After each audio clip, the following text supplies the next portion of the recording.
After the divorce was final, my ex-husband stole our $90 million diamond company and had the audacity to invite me to the launch party. My father just smirked. "Go ahead," he said. "There's a good show waiting for you." That night, with the divorce papers still lying in my handbag, a glittering invitation appeared on my phone screen. My ex-husband, Julian Croft, having just stripped me of the company we built, was now inviting me to the grand opening of his new brand. The words "guest of honor" struck me like a slap to the face. I had just been erased from my own company, cast out by my in-laws, and yet he still wanted me to sit in the audience, smiling and applauding his victory.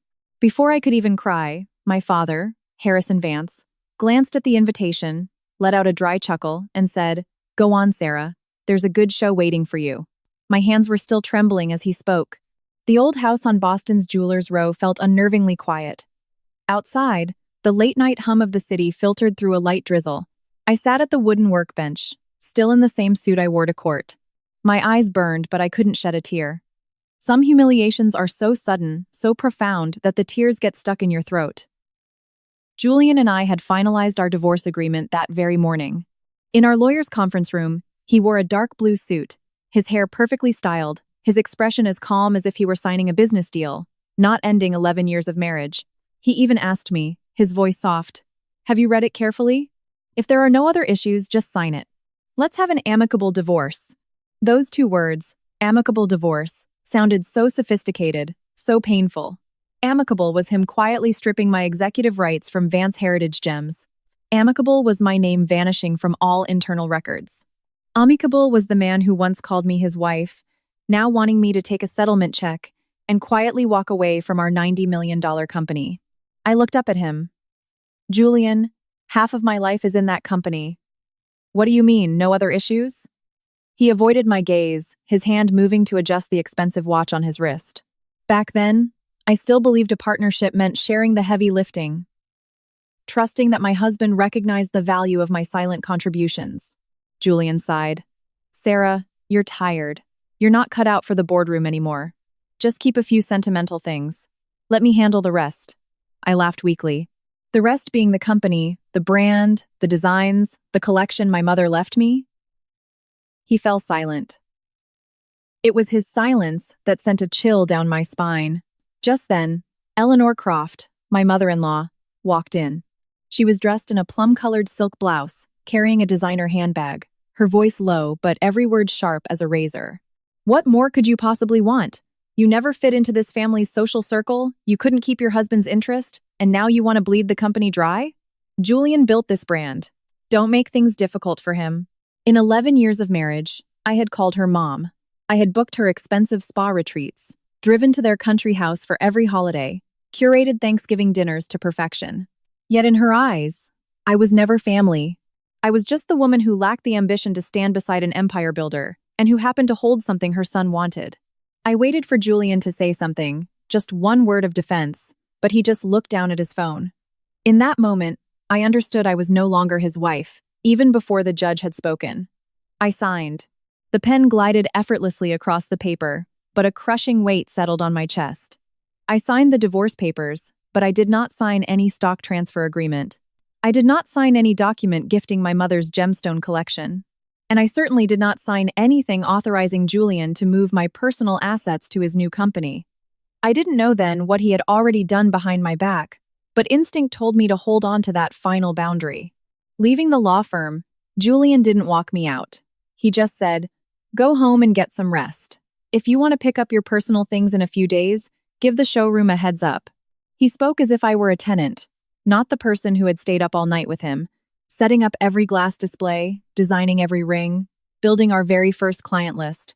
I took a cab back to my father's house. A light spring rain was falling over Boston in early 2025. The car drove through the historic streets, past the brightly lit jewelry stores of downtown Crossing. I suddenly remembered the first years after marrying Julian. He was poor then, but hardworking.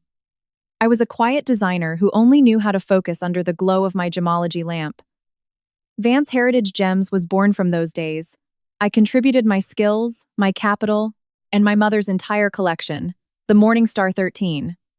Julian contributed his smooth talking charm, his sharp business sense, and his connections. I always thought a husband and wife were a team, each supporting the other. I never imagined one would use the other to snatch all the best pieces for himself. By afternoon, I was at my father's house. He was sitting by the coffee table, cleaning an old jeweler's loupe. He didn't ask many questions when I walked in, just poured me a cup of black coffee. "It's done?" I nodded. "Yes, Dad. It's done." He looked at me for a long moment, his eyes showing no pity, no blame. It was the look of a man who had weathered many storms, who knew that when someone falls, helping them up too quickly prevents them from learning to stand on their own. Just as I was about to speak, my phone buzzed. A message from Julian. "Sarah, this Saturday I'm launching Croft Prestige Diamonds at the hotel on the harbor. I hope you'll come. Your presence will show everyone we had an amicable divorce." I read the words, and my throat tightened. What did it mean to be a partner? Was it the person who stood behind the scenes, inspecting every diamond? Or was it the person now relegated to the past, neatly tucked away like a footnote in a catalog? I tapped on the invitation file. On a black background with a gold border, the proud words appeared. Grand opening of Croft Prestige Diamonds, a $90 million gemstone empire. Below, my name was listed under guests of honor. I handed the phone to my father. "Look, Dad, he's inviting me." He took it, sliding his glasses down his nose to read each line. A moment later, he laughed. It wasn't a happy laugh. It was a dry, cold chuckle, like that of a master craftsman spotting a fake stone in a velvet box. "Go on," he said. "There's a good show waiting for you." I froze. "You know something, don't you, Dad?" He placed the phone on the table and slowly closed the lid of his loupe case. "I don't know everything, but I know that an honest person isn't afraid of the light. And a thief who flaunts stolen goods will sooner or later choose the wrong stage for his own downfall." I looked at my father, my heart beating faster. For the first time all day, the humiliation inside me was no longer just pain. It began to morph into something else. Colder, clearer. I had been pushed out of my marriage, disrespected by my in-laws, and erased from my company. But if Julian Croft thought I would show up to be a prop for his coronation, he was mistaken. I would go. Not to congratulate him, not to cry, but to see with my own eyes just how many lights, how many white flowers, and how many flowery words it would take to hide a fake stone inside. That night, after my father promised a good show, I could barely sleep. I lay in my old room, listening to the Boston drizzle against the window pane. The house was silent, save for the steady ticking of the wall clock. I closed my eyes, but Julian's black and gold invitation kept flashing in my mind. A $90 million gemstone empire. He wrote it as if it all sprang from the ground at his feet, while I was just an old name added to the guest list for appearances. I sat up and turned on the bedside lamp. The warm yellow light illuminated a photo of my mother, Leona Vance, smiling gently. In life, she wasn't a woman of many words. She worked in the jewelry business with my grandfather. Her hands always smelled faintly of polishing compound and stone cleaning oil. She used to tell me, "Sweetheart, gold and silver can be weighed, gemstones can be measured, but a person's heart, you have to wait a long time to know its true weight." When she passed away, I was in my 20s. A month and a half after the funeral, my father called me into his study. On the table sat a polished mahogany box. It wasn't large, but the sight of it made my heart ache. It was the box my mother always kept on the highest shelf of her wardrobe. Dad unlocked it. Inside, nestled in 13 deep blue velvet slots, were 13 gemstones. Under the yellow lamp, they glowed with a quiet, deep, cool light, like drops of dew on an early morning leaf. Dad spoke slowly. "Your mother named this collection the Morning Star 13. She told me to give it to you when the time was right." My throat was tight. "I don't know how to keep these, Dad. This was Mom's whole life." He looked at me, his gaze serious, but not heavy. Precisely because it was her whole life, it must be given to someone who will cherish it. Outsiders see money. You see your mother. That's the difference. Of the 13 stones, I remembered the 8. 6-carat, oval-cut white diamond most vividly. Its fire was internal, its clarity brilliant. Next to it was a pigeon's blood ruby, a royal blue sapphire, and an emerald with a wisp of a cloud-like inclusion nestled in its heart. Dad said natural stones are like people. They're precious not just for their brilliance, but for their marks of time. That same day, he took out a thick file, my mother's will, the certificate of inheritance, gemological reports, inclusion plots, insurance policies, and my mother's handwritten journal. I flipped to the page about the ruby and saw her note. Do not sell unless absolutely necessary. This stone's red is beautiful, but it carries a heavy weight. Its keeper must have a clean heart. I started crying. Dad placed a hand on my shoulder. Go on and cry, Sarah. But remember, the more precious the inheritance, the clearer the paperwork must be. Not because you suspect anyone, but to prevent anyone from having the chance to tell a different story. At the time, I had been married to Julian for almost a year. He was still the hardworking man who would pick me up on his beat-up motorcycle to go scout retail locations, the man who'd eat lobster rolls from a food truck with me and say things that were both funny and endearing. One day I'll sell diamonds to the rich, but I'll still come home and eat mac and cheese with you. That's all I need. Julian knew about my mother's collection. At first, he never asked for it. He just said, keep it safe, Sarah. I don't want people to think I married you for your gemstones. That sentence made me trust him even more. When a woman is in love, a single decent-sounding phrase is enough for her to build an entire house of faith in her heart. It wasn't until 2016, when we were preparing to incorporate Vance Heritage Gems, that Julian brought up the collection. We were having dinner at my father's. He'd made his famous clam chowder. I had brought a salad, and Julian had picked up some fried calamari, joking that it was our startup fuel. The atmosphere was still happy then. Julian served my father some chowder and said, Mr. Vance, I was thinking, if we displayed the Morningstar 13 at the showroom, our brand would have more soul. People who buy diamonds don't just buy a stone, they buy the story behind it. I looked at my father. He didn't object immediately. He just asked, do you want to display them, or do you want to absorb them into the company's assets? Julian laughed. You make me sound bad, sir. They belong to Sarah, from her mother. I just want to borrow the story to build our family brand. My father put down his spoon. His voice wasn't stern, but it was very clear. If it's our family, then we need to be even clearer. Display is display. Consignment is consignment. A private asset is a private asset. One day, if something happens, the paperwork will speak when people's mouths can't. Julian was a little taken aback, but still nodded. Of course. Your thoroughness is a good thing. As a businessman, I'm more comfortable with black and white. After dinner, I gently chided my father. Dad, you made Julian uncomfortable. He just gave a sad smile. Better he's uncomfortable for one evening than you're miserable for a lifetime. I didn't fully understand his words then. I just thought he was getting older and tended to worry too much. Back then, I trusted Julian with the naive faith of a newly married woman. I believed he loved me, believed he understood the value of my mother's legacy, believed that once you called each other husband and wife, you didn't set traps for each other. And so, a formal consignment, display, and image rights agreement for the Morningstar 13 was drawn up. The company had the right to place the collection in a special exhibition case, photograph it, tell its origin story, and use it as a brand symbol for a limited time. But the company was explicitly forbidden from selling, pledging, transferring to another legal entity, absorbing into its own assets, or using it as collateral without my direct, handwritten signature. Julian signed every page. I remember he joked as he did it.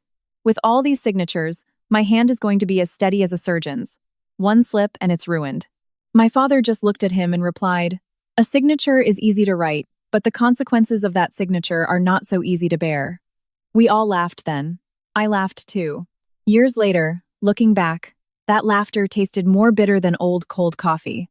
After the contract was signed, my father brought the collection to our first showroom. It was a 2-story rented space in a quiet alley, the sign still smelling of fresh paint.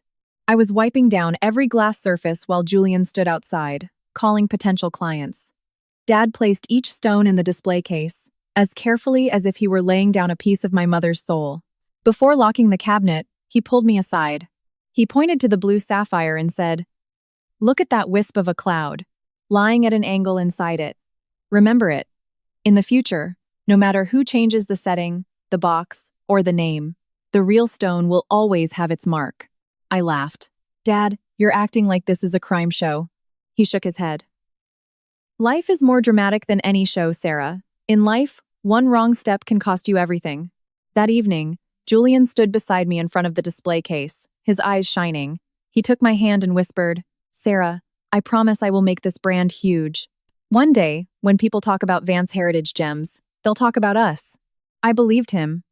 I believed him so much that I didn't notice how he emphasized the words huge, but never mentioned the need to keep it clean. Thinking back, the old saying is true. You can measure the depth of rivers and seas, but who can take a ruler to measure a human heart? The Morningstar 13 lay peacefully under the lights, bright and silent. But the heart of the person standing next to it, I would only learn many years later, had already begun to change color. In 2016, Julian and I founded Vance Heritage Gems in that two-story rented space in Boston's Jewelry District. The new sign, with its gold lettering on a black background, shone under the streetlights. It looked elegant, but inside, there was nothing but a few hastily arranged display cases, an old safe my father lent us, and a wobbly desk. The company's incorporation documents listed 4 founding shareholders. I held 47% of the shares, and Julian held 43%. My father held 6% as a form of capital backed by his professional reputation. The remaining 4% was held by Mr. Arthur Finch. Arthur was a gemstone insurance specialist who had known my father since they both inspected lots for major jewelry houses. He didn't involve himself in operations, just said he was investing a little for good luck, but more importantly, to ensure our paperwork was solid from the start. Julian heard this and laughed heartily. "Don't you worry, Arthur. I do business the right way. When Vance Heritage is big, you'll be collecting dividends just from drinking tea." My father glanced at him. "Drinking tea is fine, but don't brew it with dirty water." The room filled with laughter. I laughed too, because at the time, my father's words sounded like a joke. It was only much later that I understood that old men who have seen a lot of life often hide a core of truth even in their jests. In the first few months, I practically lived at the workshop. During the day, I managed the craftsmen, inspected stones, and adjusted ring designs. At night, after the clients had left, I'd sit under my lamp with a loupe, inspecting tiny diamonds no bigger than a grain of rice. Some nights, I'd be hunched over for so long my neck would ache, and Julian would bring me a bowl of clam chowder from a place down the street. He'd set it down and joke, "The boss needs to eat. Otherwise, clients will think a company that sells diamonds can't afford to feed its owner. That's bad for the brand." I'd glare at him. "You talk too much. The chowder's getting cold because of you." He'd grin. "Then I'll sit here and blow on it for you. Top-tier after-sales service." Those small jokes made me believe we were a team. It was okay if we didn't get rich overnight, as long as we were taking each step together. In the mornings, we'd grab coffee and a pastry from a corner cafe. Then he'd run off to meet clients while I went back to the workshop to approve designs. One rainy day, Julian rolled up his pants and carried a box of supplies across a flooded street, still smiling. "When we're a $90 million company, don't forget to credit these old work boots, okay?" I retorted, "Let's make it to 9 million first before you start dreaming of 90. And yet, the company did grow. But before it grew, it went through many exhausting nights. I remember one time a client placed a rush order for 30 pairs of wedding rings for an event series. A craftsman made a tiny mistake on the prongs holding the stones. I ordered them all to be redone. Julian, worried about the deadline, frowned. "You're being too difficult, Sarah. The client will never notice." I placed a stone back on the tray and said, "The client won't notice today, but when the stone comes loose later, they'll remember our name for the rest of their lives." In this business, losing one client means losing their entire network. He was silent for a moment, then nodded. "Okay. You maintain the quality. I'll go ask them for 2 more days." That was when Julian still knew how to listen. He was a gifted communicator, while I was good at seeing the tiny details others missed. I don't deny his contributions. Without him out there hustling, my designs might still be sitting in a drawer. But without me upholding every standard, the brand would have just been a beautiful box filled with uncertainty. The Morningstar 13 collection was displayed in the center of the showroom, in a special double-locked glass case. Beneath each stone, only a file number and a short story were listed. Prices were never shown. I reminded the staff, "This is not inventory. These are private assets on consignment for display. If someone asks to buy one, you offer to create a different design. Do not make any promises." Clara Reed, who had just started as an inventory manager, was young but careful. She recorded each stone's code in a ledger and asked me, "Miss Vance, these stones are so beautiful. Isn't it a shame not to sell them?" I smiled. Some things are meant to build a reputation, not to be immediately exchanged for money. My mother left them to me, and I'm lending them to the brand to give it a soul, not for someone to put a price tag on. Julian, standing nearby, overheard and chimed in, "Don't worry, Clara. The Morningstar 13 belongs to Sarah. The company is just borrowing its light. I turned to look at him, and his words warmed my heart. If only people knew how to return what they borrowed, life would have far fewer tragedies. Thanks to that collection, major clients began to seek us out. They didn't just ask to buy rings, they asked who selected the stones, who did the designs, and why each piece had its own story. I would sit with discerning customers, explaining the origin of each gem. Julian would stand beside me, skillfully turning those stories into contracts. He'd tell clients, "My wife is very picky. If she rejects a stone, I wouldn't dare sell it even if I wanted to." The clients would smile, and I would smile too. At the time, I thought he said it because he was proud of me. Looking back, perhaps he understood from the very beginning that my reputation could sell his products. In the first few years, the profits weren't huge, but the name Vance Heritage started to gain a foothold. We opened a small design studio behind the showroom. I hired 2 young apprentices and taught them how to hold tweezers, how to inspect stones under a cold light to see hidden fractures. I often told them, "In this business, don't be tempted by surface sparkle. A stone that is overly brilliant but lacks depth is like a person who speaks eloquently but has an empty mind." Julian overheard me and laughed. "If a client heard you say that, they'd think you were calling someone out," I retorted. "Whoever feels called out can step aside." He laughed loudly. In 2020, Vance Heritage opened its second showroom in Miami. In 2022, we were in Los Angeles. At every ribbon cutting, Julian stood center stage while I stood slightly behind. He spoke about his vision, while I adjusted a ring on a model's hand. People remembered his face more, calling him the brilliant young entrepreneur. It didn't bother me. I thought in a marriage, credit to one was credit to both. My father once saw a newspaper photo and asked, "Why are you always standing in the back, Sarah?" I smiled. "I don't like the stage. Besides, Julian is a better speaker than I am." Dad said, "Standing in the back isn't wrong. I'm just afraid if you stand there too long, people will think you were never there at all." I heard him but brushed it off. Back then, my heart still defended my husband.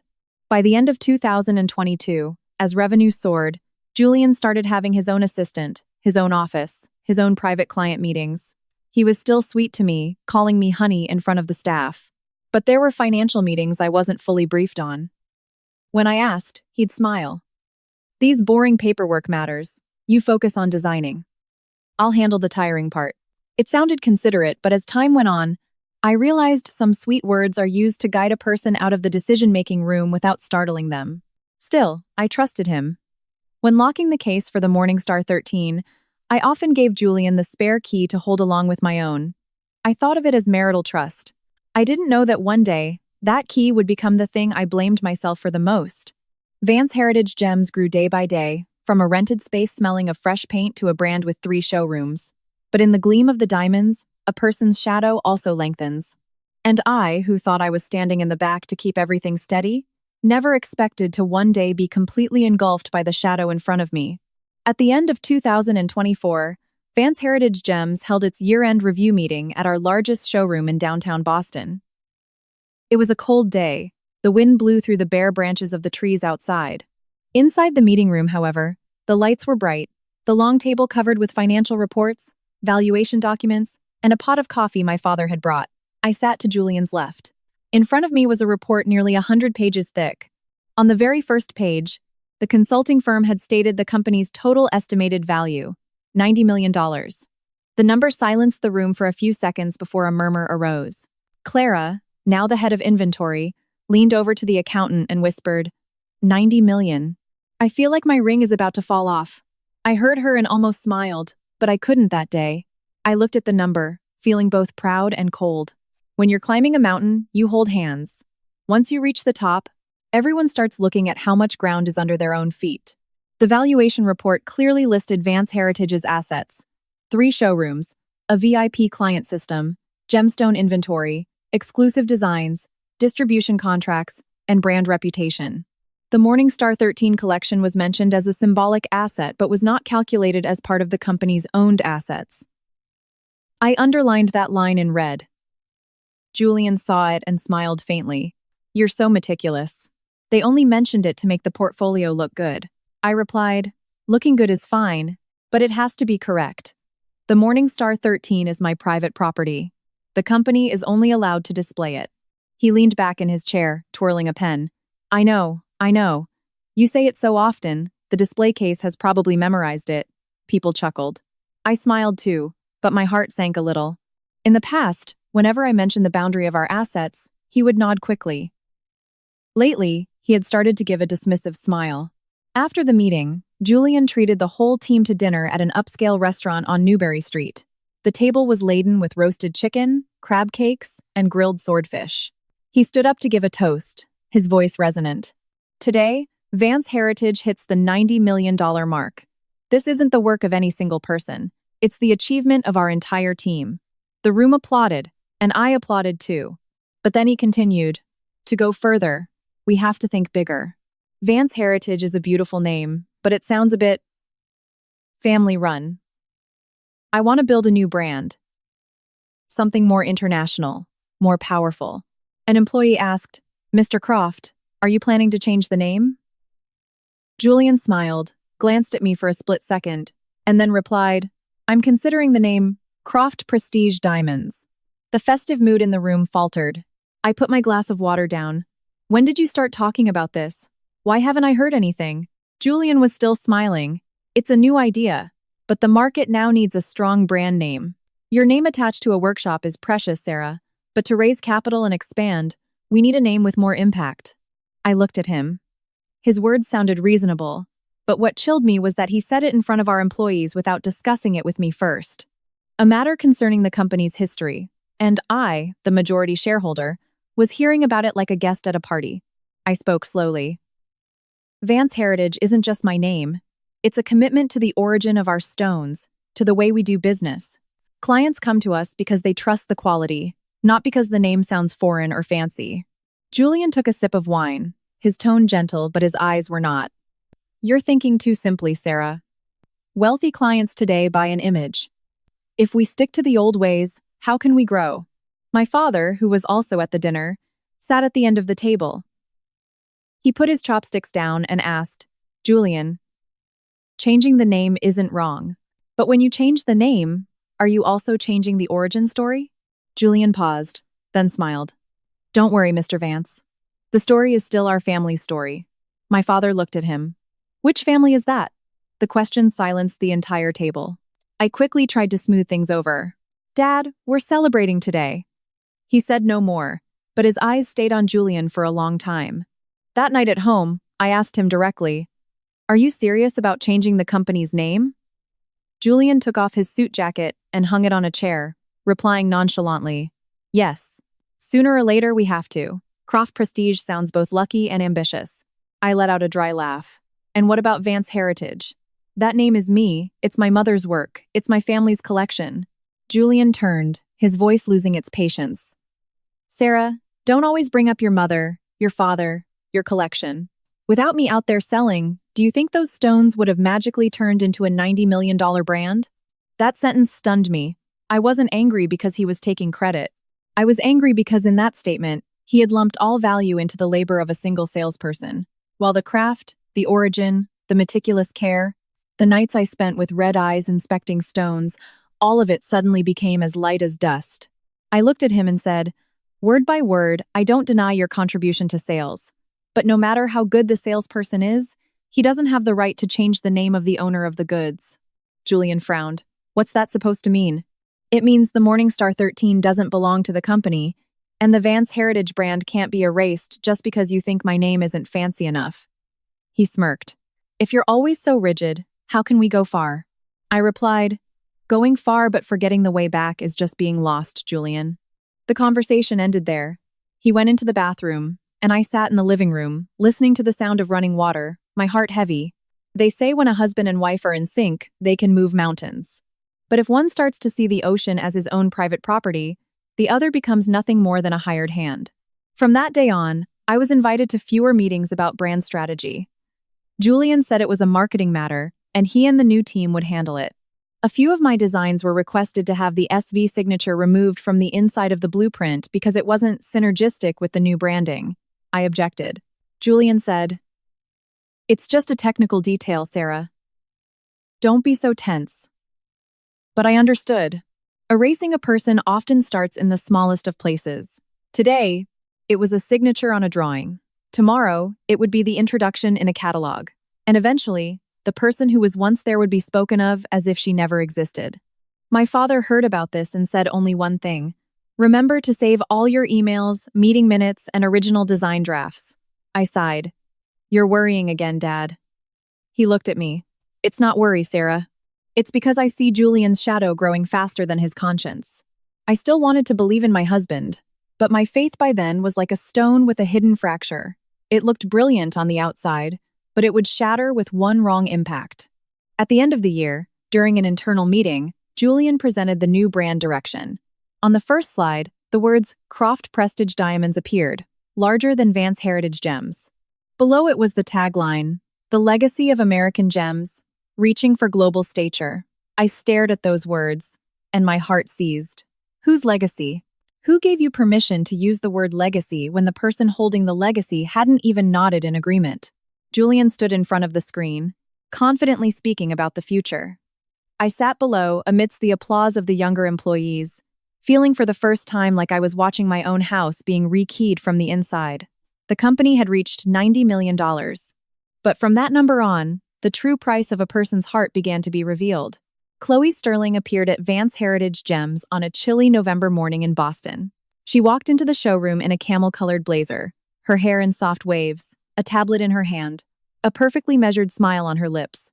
At a glance, anyone could see she was the modern, confident type. Julian introduced her very naturally. This is Chloe Sterling. She'll be in charge of communications and brand positioning from now on. I brought her in to prepare us for the next phase. I was at the inspection table, examining a batch of wedding rings, and I put down my loupe. What next phase? Why didn't you discuss this with me? Julian smiled, his tone soft and placating. I was about to tell you. Our company is about to get bigger. We can't keep doing things the old way. Chloe immediately lowered her head in a gesture of respect. It's an honor, Miss Vance. I've heard from Julian that you're the creative soul of Vance Heritage. I hope to learn a great deal from you. Her words were beautiful, but her eyes as they scanned the showroom were like those of someone measuring which lights to change, which logos to replace, and which traces of the old guard to remove. I remained polite. Welcome, Chloe. It's good to have you in communications, but any content related to the stone's origins, the Morningstar 13 collection, and the brand story must be approved by me. Chloe smiled instantly. Of course, Miss Vance. I would never overstep when it comes to your area of expertise. Julian patted her shoulder lightly. Chloe is very professional, Sarah. Don't be so tense. I watched his hand linger on her shoulder for a fraction of a second too long. A wife doesn't need an explanation to recognize when a touch is no longer normal. From the day Chloe joined, things changed rapidly. She had the showroom rephotographed, redesigned the catalogs, and produced short promotional videos. The younger staff loved her, and Julian praised her.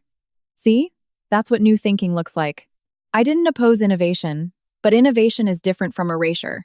Chloe proposed changing the design credit from Designed by Serafina Vance to From the Vance Heritage Creative Team. I asked why. She replied, Miss Vance, a major brand shouldn't be dependent on a single individual. We need to show clients a professional system. I said, but I drew those designs.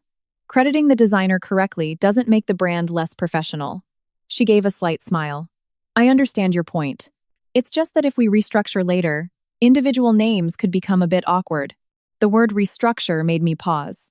I turned to Julian, who just said dismissively, We'll consider whatever is best for the brand. Don't overthink it.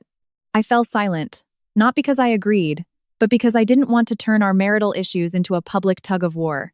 But after the meeting, when I went back to retrieve a folder of drawings I'd forgotten, I heard Chloe's voice from the communications office. The door was slightly ajar. The new logo has to be more elegant. The name Vance Heritage is too heavily associated with the wife.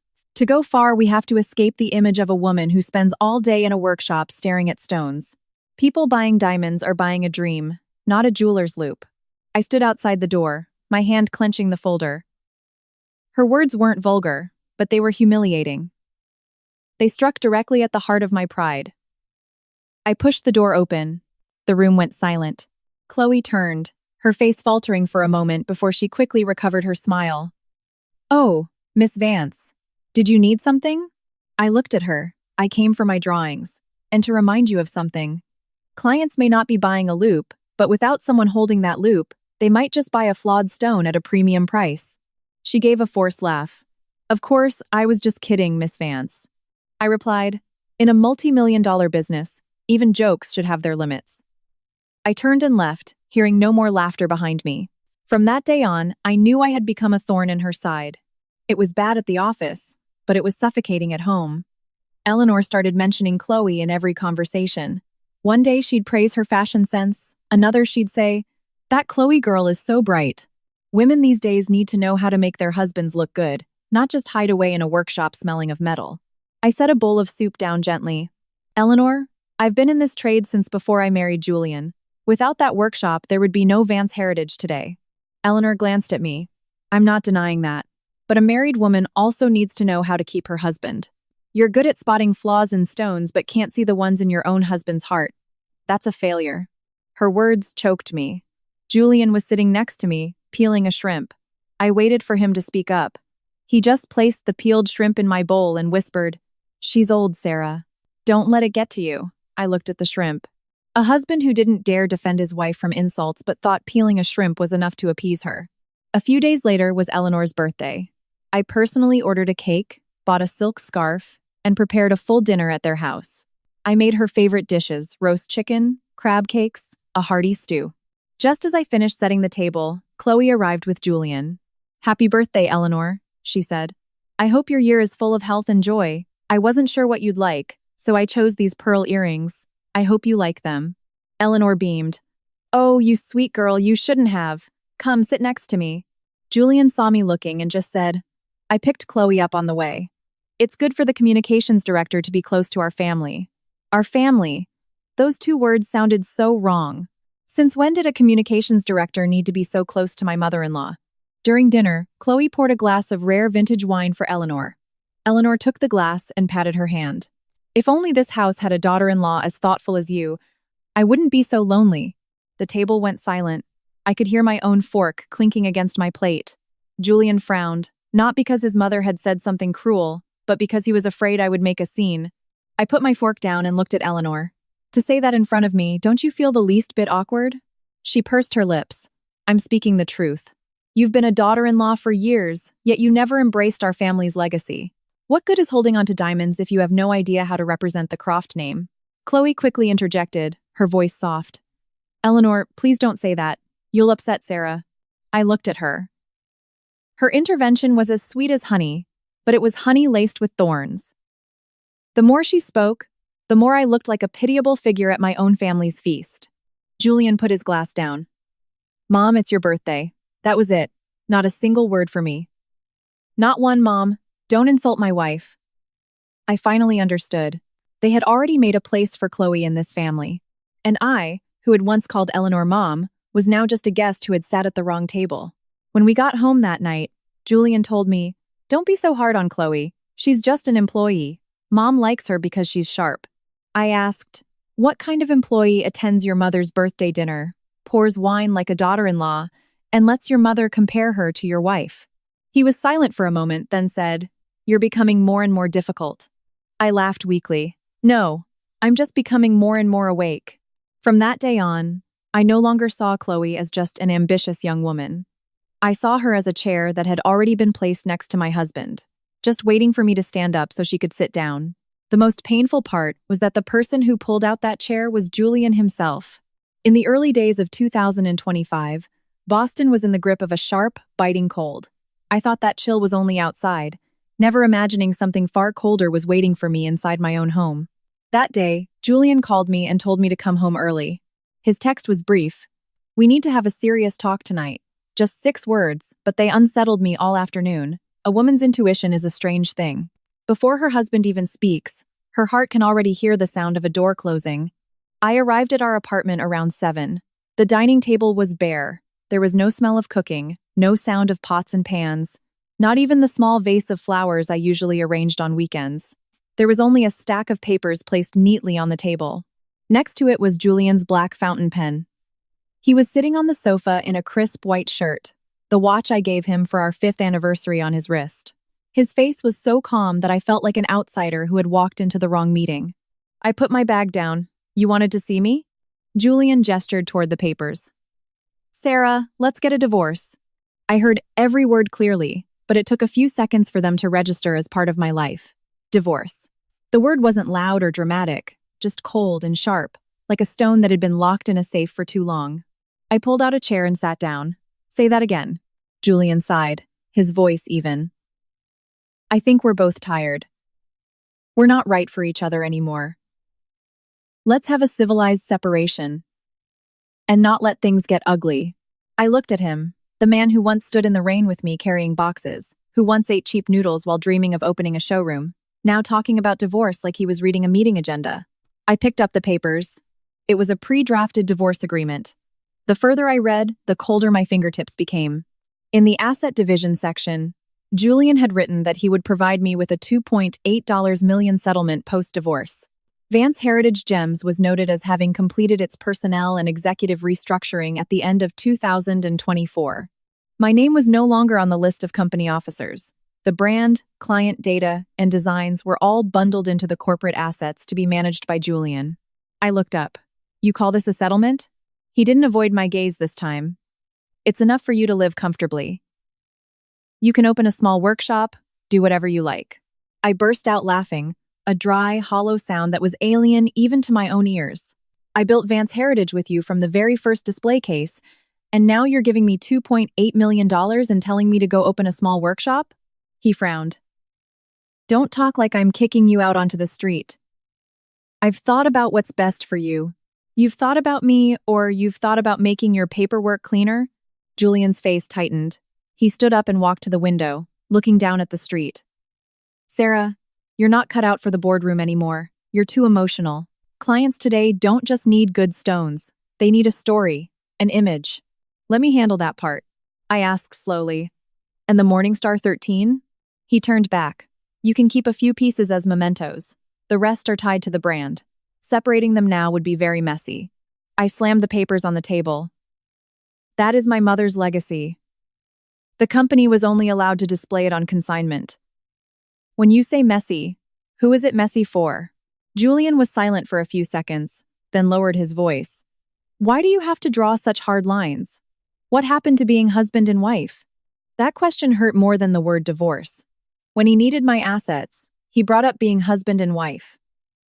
When it came to dividing power, he called me someone who wasn't cut out for business. Just then, the door opened and Eleanor walked in, as if she knew exactly what was happening. She carried a sleek leather handbag, her face perfectly made up, her strong perfume overpowering the scent of ginger tea I had left on the kitchen counter. She glanced at the papers, then at me. Sign it and make it easy on everyone. A woman's worth is in knowing her place, not in clinging to possessions. I stood up, my throat tight. Eleanor, this is between my husband and me. Could you please let us talk? She sneered. What husband and wife? He's already said he wants a divorce. You couldn't keep up with him, you couldn't maintain your marriage, and now you want to drag the company down with you? Julian built this empire. Don't make things difficult for him. I turned to Julian. I waited for him to say, Mom, don't insult Sarah, but he just looked down and adjusted his watch. The watch I gave him glinted under the light, a bright, mocking flash. I looked at Eleanor, my voice shaking but not breaking. You may not care for me, but please don't call my life's work clinging to possessions. I have never asked for anything from this family that did not belong to me. Eleanor snorted. You talk a good game, but a woman who has left her husband's house should know her place. Don't give people a reason to laugh at you. I picked up the pen. Julian looked at me, a flicker of relief in his eyes. Eleanor sat down, a slight smirk on her lips. They probably thought I was finally bowing my head, but I only signed the section agreeing to the divorce. When I got to the pages concerning the waiver of stock disputes, the transfer of private assets, and the relinquishment of rights to the collection, I put the pen down. Julian frowned. Why didn't you sign everything? I looked him straight in the eye. Because I am divorcing you, not my mother's assets. And I am not signing away my shares without a proper transfer agreement. He lowered his voice, trying to suppress his anger. You're making this difficult for me.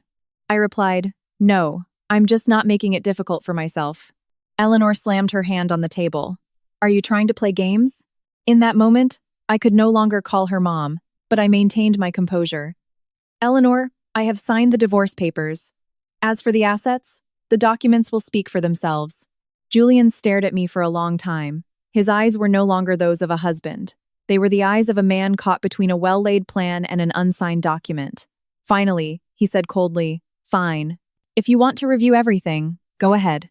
But don't blame me for not being sentimental." I gave a sad smile. Sentiment isn't about forcing someone to sign papers while they're in pain. That night, I dragged my suitcase out of the apartment. I didn't have much. A few sets of clothes, some old design sketches, a wooden box of thank you cards from clients. As I passed the gallery of old Croft family portraits, I paused and looked at them. Even if the living had treated me poorly, I still respected their heritage. Downstairs, the cold wind hit my face. I walked for a block and saw a 2-4-hour diner that was still open. I walked in, ordered a bowl of soup, and slid into a corner booth. The soup was hot and fragrant, but when I brought the spoon to my lips, I couldn't swallow. The owner looked at me and asked quietly, "Miss, is the soup too salty?" I shook my head. "No. The soup is delicious. It's just... my throat is a little tight today." She sighed. "If it's hard to swallow, just eat slowly. Life is like that too. When you hit a rough patch, don't try to force it down all at once." I bowed my head as tears fell onto the back of my hand. Not because I missed Julian, but because I had just seen with my own eyes how the man who once built a home with me had now opened the door and invited me out. I thought the divorce papers were the end, but as I sat there with my cooling soup, I had no idea they were just the first page of a different game. A game Julian had prepared to completely erase my name from Vance Heritage Gems. The next morning, I woke up while the sky was still a hazy gray. My old room at my father's house still smelled of aged wood and dry tea leaves. I sat on the edge of the bed, looking at the suitcase at my feet. I felt as if I had just returned from a very long journey. Julian's words echoed in my mind. "If you want to pick up your personal things in a few days, give the showroom a heads up." As if Vance Heritage Gems had never been the place where I had worked through countless nights. I went down to the kitchen. My father was brewing coffee. On the table was a plate of oatmeal and a bowl of brown sugar. He looked at me. "Where are you off to so early?" "I'm going to the showroom to get a few things. Old drawings, design notebooks, some personal items." He pushed a mug of coffee toward me. "Go if you must, but don't get into an argument at the store. You're going there to get your things, but you're also going there to see what they've done." The main Vance Heritage Gems showroom was near the Boston Public Garden. It used to always smell of a light essential oil, the sound of staff greeting customers, the lights shining on spotless glass cases. That day, I stood in front of it and felt like it was a stranger's shop. The Vance Heritage Gems sign was still there, but next to it hung a large banner, "Croft Prestige Diamonds, the next chapter in America's gemstone legacy." The words Croft Prestige were bigger and bolder, placed above the old name. I stared at it, my throat dry. I took out my access card and swiped it at the employee entrance. The light flashed red. I swiped it again. Still red. The young security guard Mike ran out from inside, his face paling when he saw me. "Miss Vance." I looked at him. "Mike, why isn't my card working?" He stammered. HR changed the access permissions yesterday. I'm just following Mr. Croft's orders." I asked very slowly, "Mr. Croft ordered you to lock me out?" Mike looked down. "Yes. I'm sorry, Miss Vance." I didn't blame him. I just said, "Let me in to get my personal belongings. If you need to, call Mr. Croft to confirm." Mike made a call. The person on the other end wasn't Julian, but his assistant, Tom. "Miss Vance, Mr. Croft is busy. If you want your things, please wait in the client lounge and an employee will bring them down. The design, studio, and inventory areas are off limits right now." I took the phone from Mike's hand and spoke directly. "Tom, I am a founding shareholder. I am not a walk-in customer here to sit in a lounge." There was a pause. Then Tom replied in a slick, rehearsed tone, "I understand, ma'am, but the company is undergoing restructuring, and Mr. Closen and Uzat Croft has instructed us to limit access to operational areas for non-operational personnel." "Non-operational personnel?" The phrase sent a chill from the nape of my neck down my spine. I handed the phone back to Mike. "Open the door." The glass door slid open. I stepped into the showroom that was once mine. Everything had changed. The old photo of Julian and me on our first opening day was gone. In its place was a large portrait of Julian standing alone, holding a diamond under a spotlight. The caption read, "Julian Croft, founder and visionary of Croft Prestige Diamonds." A new receptionist asked tentatively, "Do you have an appointment, ma'am?" She must have been new. She didn't know who I was. I was about to say, "I'm Seraphina Vance," but suddenly the words felt both pointless and painful. "I'm going to the design studio to get my things." The young woman looked flustered. "I'm sorry, but that area requires a new access code now." I walked straight to the second floor. The door to the design studio where I had spent thousands of nights now had a new electronic lock. I entered my old code. Error. I entered it again. Error. The sound of the machine's rejection was dry and hollow. I leaned my hand against the door. I could hear people talking inside, the sound of chairs moving, a printer running. Those familiar sounds were now separated from me by a cold, locked door. Just then, Clara Reed came down the hallway. She was in her uniform, clutching a folder. When she saw me, her face changed.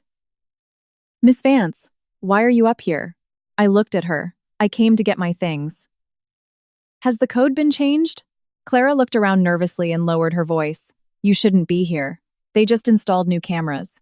Mr. Croft said anyone who lets you into the internal areas will be fired." I asked her, "Clara, what is going on?" Her eyes reddened, but she bit her lip. After a moment, she whispered, "Go downstairs first." "I'm scared." I didn't press her, but my heart started to beat very fast. I went back down to the central display area. The Morningstar 13 case was still there, under pristine white lights. But the nameplate had been changed. The old line, "The Morningstar 13 Collection, private property of the Vance family, on display by contract," was gone. In its place was a gleaming gold plaque, "The Croft Legacy, cornerstone of the $90 million gemstone empire." I stood frozen. My mother's name, gone. My name, gone. The words, "private property," gone. All that remained were the two words, "Croft Legacy." I touched the glass lightly. It was ice cold. An image of my mother sitting at her wooden desk, carefully writing in her old journal, flashed in my mind. She had guarded each stone as if it were a piece of our family's honor. And now, they had changed its name as casually as changing the packaging on a box of cookies. I turned to the catalog stand. A new, glossy brochure was on display. I opened it. The wedding ring designs I had created were all printed under the headline, "The creative signature of Chairman Julian Croft." Not a single word mentioned me. I let out a very soft laugh, a laugh that made my eyes burn. The receptionist looked at me with concern. "Ma'am, are you all right?" I closed the catalog. "No, I just witnessed a magic trick.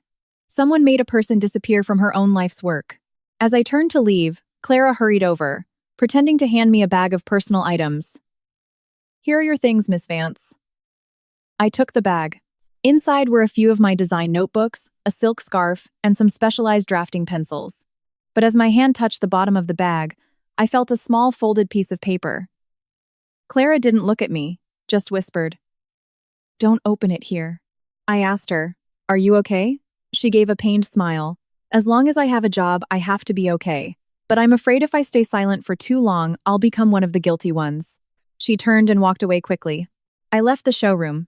Outside, the light rain was still falling like a thin smoke. I walked for a block before daring to open the note. Inside was a single line, hastily scrawled. "The old inventory logs might not be completely gone. Don't trust the new ones." I stood under the awning of a bakery, reading the words over and over. But in my head, one thought was very clear. They were rewriting the past. I wasn't crying anymore. The pain was still there, but it was starting to take shape. A person can be kicked out of a room, but if that room was built with their own hands, they have every right to ask who changed the locks before they leave. I clutched the piece of paper in my hand. Julian had deactivated my card, changed the locks, erased my name from the website, and renamed my mother's collection. But he had forgotten that in this world, some things are easy to delete from a screen, but not so simple to erase from the original records. I returned to my father's house. This time, my steps were no longer faltering. I knew I had just been erased from Vance Heritage Gems. But I also knew that the people who rush to erase someone's name are usually the ones who fear that name the most. I arrived at my father's house as evening fell. The rain had left my shoulders damp and cold, but not as cold as the words on the note Clara had slipped me. The old inventory logs might not be completely gone. Don't trust the new ones. Dad was sitting at the wooden table on the porch, a pot of steaming tea in front of him. He saw me enter but didn't ask anything right away, waiting for me to set my own pain down. I pulled up a chair and placed the bag of personal items on the table. The contents spilled out: the worn design notebook, the silk scarf, a few pencils, the new Croft Prestige catalog, and Clara's small folded note. Dad picked up the catalog. He flipped through it slowly. When he reached the page that read, "The Croft Legacy," his eyes hardened. They even changed the name of the collection. I nodded, a lump forming in my throat. Yes, Mom's name is gone, my name is gone. On the website, the founder is just Julian Croft. Dad put the catalog down. The sound of the paper hitting the table was soft, but to me it sounded like a door closing. Did you cry there? I shook my head. No, Dad. I just stood and watched. He looked at me for a little longer, then nodded. Good. Some places aren't worth your tears. Tears are like money. Spend them in the wrong place, and it's a waste. His words made me laugh. But after laughing, my eyes stung. I handed him the note. He read it, his expression growing grim. The old inventory logs might not be completely gone. He repeated the words softly, then stood up and went into his study. The room was at the back of the house, with a dark brown wooden door, and it always smelled of old paper, aged wood, and lens cleaning fluid. Dad opened a wooden cabinet against the wall. He took a key from my mother's memorial shelf and inserted it into the lock. The lock clicked open with a dry sound. Come here, Sarah. Inside, the cabinet wasn't gold or silver, as an outsider might imagine. It was just stacks of files, each wrapped in plastic and clearly labeled with dates in my father's handwriting. He pulled out a thick folder and placed it on the desk. This is the file your mother left behind. I opened the first page. It was my mother's will, a notarized copy, along with the certificate of inheritance and a list of the 13 stones. Following that were the gemological reports, inclusion plots, insurance policies, and my mother's handwritten notes. I touched her handwriting, and my heart ached as if a scabbed-over wound had just been reopened. Dad said, "The gem reports only say what the stone is. To know who the owner is, you have to look at the inheritance documents, the contracts, and the transfer records. Julian is a businessman, he knows this. He can't pretend he doesn't." I flipped further and a contract appeared. The title read clearly, Consignment, Display, and Image Rights Agreement for the Morningstar 13 collection. Below were my signature, Julian's signature, the Vance Heritage Gems Company seal, and a notary's stamp. I read every line. The company shall not sell, pledge, transfer, absorb into its own assets, appraise as collateral, or move to another legal entity without the direct, handwritten signature of Serafina Vance. I looked up at my father. You kept the original. He replied, I have one copy, you have one, and the company has one. But a person who intends to be dishonest usually only thinks about the copy they're holding. I let out a long breath. For the first time in days, the tightness in my chest eased. Dad pulled out another file. This is the capital contribution statement from 2016. This is the minutes from the shareholder incorporation meeting. And this is an email Julian sent to Arthur Finch, confirming that the Morningstar 13 is your private property, only to be used to enhance the brand's reputation in its initial phase. I looked at the old, printed email. Julian's name was clearly visible. The collection is the personal property of my wife. The company is only receiving it for display and image use as per our contract. He had written those words himself. I smirked. He remembered it so clearly back then, and now he's forgotten. Dad poured me a cup of coffee. A greedy person doesn't forget, Sarah. They just hope everyone else does. Just then, the doorbell rang. It was Ava Chen, a lawyer and an old friend of my father's. I had met her a few times at my mother's memorials. She was in her late 40s, with her hair in a low bun, her voice gentle but her eyes sharp. Hello, Miss Chen. Ava placed her briefcase on the table and looked at me seriously. Your father explained the situation. Sarah, if you want to protect your name, from now on, do not act on anger. Every text message, every post, every printed document can become evidence if you handle it correctly. I asked, Miss Chen, if they've changed the inventory logs and renamed the collection, what should I do first? Ava opened her notebook. First, we create an inventory of all your original documents. Second, we create a legally admissible record of all the information currently public on their website, in their catalogs, and in their articles. Third, we contact potential witnesses, but we do not pressure them to speak before it's safe. Clara Reed is an employee. She has her own fears. I nodded. Dad pushed the files toward Ava. Take a look, Ava. I want to be sure of every step. We don't need to be loud. We just need to be right. Ava flipped through the consignment agreement. reading every clause carefully. After a moment, she said, "This file is very strong, but we won't release it yet. If Julian has already sent out invitations for a grand opening, it means he wants to use a public event to legitimize his new story. That might be the very place to force him to answer." I looked at my father. He didn't speak, just lifted his teacup. His expression was so calm it sent a chill down my spine. So his promise of a good show wasn't just a comforting phrase. I asked quietly, "Dad, how long have you suspected Julian?" He looked up at the photo of my mother on the wall. "From the day he started referring to your mother's assets as company assets. A slip of the tongue once can be a mistake, but slipping up many times is just practicing a lie until it's smooth." The rain had stopped. The sound of traffic on the street outside was a distant hum. I suddenly felt that my father's old house wasn't small anymore. It held a piece of the truth that Julian thought he had buried under red carpets and crystal chandeliers. That evening, Ava and I sorted through the files until almost midnight. Which document proved ownership? Which one proved the company's role was only display? Which ones showed my capital contribution and shareholding? Which ones showed that Julian was once fully aware of that boundary? Each set of papers was clipped separately and clearly labeled. At one point, I said, "I just want to go online and write a post telling everyone they're lying." Dad shook his head. "Don't, Sarah. Don't throw the truth into a noisy crowd. They'll just trample on it while they argue. Let them talk. The more they talk, the more valuable your documents become." Ava nodded in agreement. "Remember, you don't win this with a loud voice. You win with something they can't deny. If you saw your life's work erased by someone you loved, would you stay silent to save face? Or would you stand up to reclaim your name? Leave a comment below. And would the old father's mahogany cabinet be enough to pull the truth into the light?" That night, before sleeping, I opened the grand opening invitation again. The words, "Croft Prestige Diamonds," still shone on the screen. But this time, I no longer saw myself as the victim invited to be humiliated.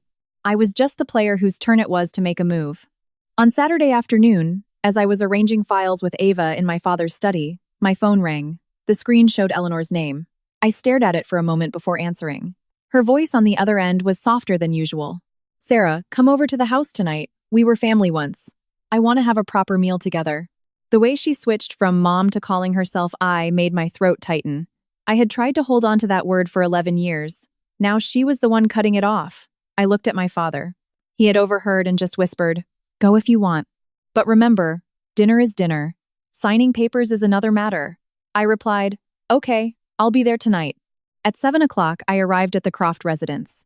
The 3-story house on a quiet Boston street was lit up, just as it always was for holiday dinners. I had carried platters and washed dishes in that kitchen until I knew where every single plate belonged. But that evening, walking through the gate, I felt like a stranger. The dining room table was set with a large meal: roast chicken, crab cakes, a hot stew, sliced ham, pickled vegetables, and a pot of the chowder Julian liked. All the dishes a family serves when they want to talk about affection and loyalty. But the atmosphere was so cold that even the hot soup seemed to have no steam.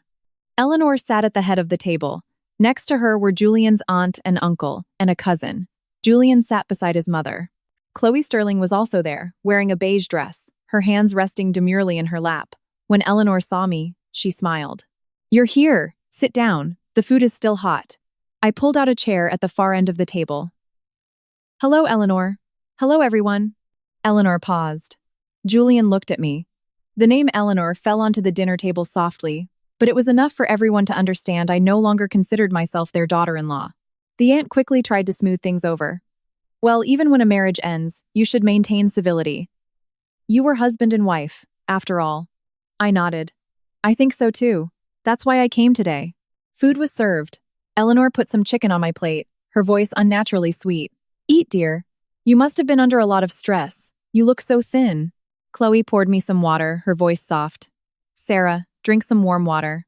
I know this has been upsetting for you, but Julian really does respect you." Her words sounded kind, but at this table, they were like a needle prick. She used Julian's name with such familiarity, while I was cast as the one who needed to be pitied. I looked at her. "Thank you, Chloe. I'm fine. Someone who spends her life inspecting stones gets used to looking straight into the light. A little glare doesn't bother me." Chloe gave a thin smile and looked down at her plate. After a few bites, Eleanor put her fork down. Just then, Julian took a folder from his briefcase and pushed it to the center of the table. I looked at the papers, not surprised. Dad was right. The dinner was the pretext. The papers were the main course. Eleanor cleared her throat. I invited you here today to settle things neatly. You and Julian are divorced. The Croft Prestige launch is coming up. We have partners, the press, family, everyone will be watching. Sign this paper confirming you have no further disputes with the new company, so we can avoid a PR nightmare. I picked up the document. It stated that I confirmed I would not file any complaints, engage in any disputes, or claim any rights related to Croft Prestige diamonds, including all display assets and brand equity inherited from Vance Heritage Gems. I finished reading and put it back on the table. I won't sign this. Eleanor's expression changed. You haven't even heard us out and you're already refusing? I've read it. This paper isn't about saving face. It's about erasing my rights. The uncle put his wine glass down, his voice heavy. Sarah, forgive me if I speak out of turn. But you accepted the settlement, so you shouldn't come back demanding more. The company's success is thanks to Julian's networking. He built its reputation, so he should enjoy it. I kept my voice polite. Sir, the company is a corporation, not the Croft family's backyard. I am a founding shareholder, with documents to prove it. And the Morningstar 13 collection is my mother's legacy, which the company was only ever allowed to display on consignment. The aunt frowned. But you brought it to the company for so many years. Clients came to see it at the company. To say it's your private property now just doesn't sound right. I asked in return, if you deposit your gold in a bank's safe for 10 years, does the bank get to say the gold is theirs? The table went silent. Julian looked at me, his eyes darkening. Chloe put her glass down, her smile less confident. Eleanor slapped the table lightly. Don't you come in here threatening family with lawyers. Julian already gave you $2.8 million. What more could you possibly want? I looked at her for a long time. Years ago, I genuinely wanted her to love me. But if someone doesn't want to love you, you could bring them a mountain of gold and still be an outsider. I said, you mentioned $2.8 million as if it's the price for my entire life. But the divorce agreement has no clause stating that I sold my shares, and no clause saying I gifted my private assets. That settlement does not turn my mother's property into your family's property. Eleanor's face flushed. Who are you calling your family? You have walked out of the Croft house. I nodded. Yes, I have walked out of the Croft house. But my mother's collection never walked in to become your daughter-in-law. The aunt gasped. The uncle turned to look at Julian. Julian finally spoke. Sarah, what's the point of making things so tense? I just want a clean slate before the launch. Sign it, and I'll transfer you another $200,000. Consider it a final gesture of goodwill. I laughed. Julian, when you put a price tag of $200,000 on goodwill, it sounds more like hush money than a decent farewell. Chloe quickly interjected. Sarah, I think you should reconsider. If you make a scene, the press might not side with you. People will just think you're jealous now that Julian is launching his new brand. I turned to her. Chloe, are you the communications director, or are you the Croft family's representative pressuring me to sign this paper? Her face tightened. I just want what's best for everyone's image. No, you want what's best for the story you're writing on behalf of someone else. The air in the room grew thick. The table was full of food, but there wasn't a shred of goodwill to be found. Eleanor shot up from her chair. Just say it clearly. Are you signing or not? I stood up and grabbed my handbag. I am not signing. If this dinner was just a pretense to force me to erase my own rights, then I'll be leaving. She pointed a finger at me, her voice shaking with anger. If you ruin Julian's launch party, this entire industry will know you as a bitter, vindictive ex-wife who came back to extort a $90 million company. I looked at her, my heart aching but no longer trembling. You can say whatever you want, but documents aren't afraid of rumors. I bowed my head to the aunt and uncle, then turned to leave. From behind me, Julian called out, Sarah, if you walk out that door, don't expect any more decency from me. I paused without turning back. When were you ever decent to me? I stepped out into the yard. The night wind rustled the bougainvillea by the gate. Inside, the dinner was still untouched. The chicken was still golden, the stew still hot. But I knew the coldest thing in that house wasn't the food. It was the goodwill of my former family. The next morning, I was woken by the incessant buzzing of my phone. It was just after 6, and the sound of a street sweeper was still faint in the distance. But my screen was already lit up with messages and missed calls. An old acquaintance sent me a link with a question. Sarah, what is this all about? The article's headline was crafted to wound. X, wife of $90M. Diamond tycoon suddenly demands assets post. Divorce. Jealousy over new love interest, suspected.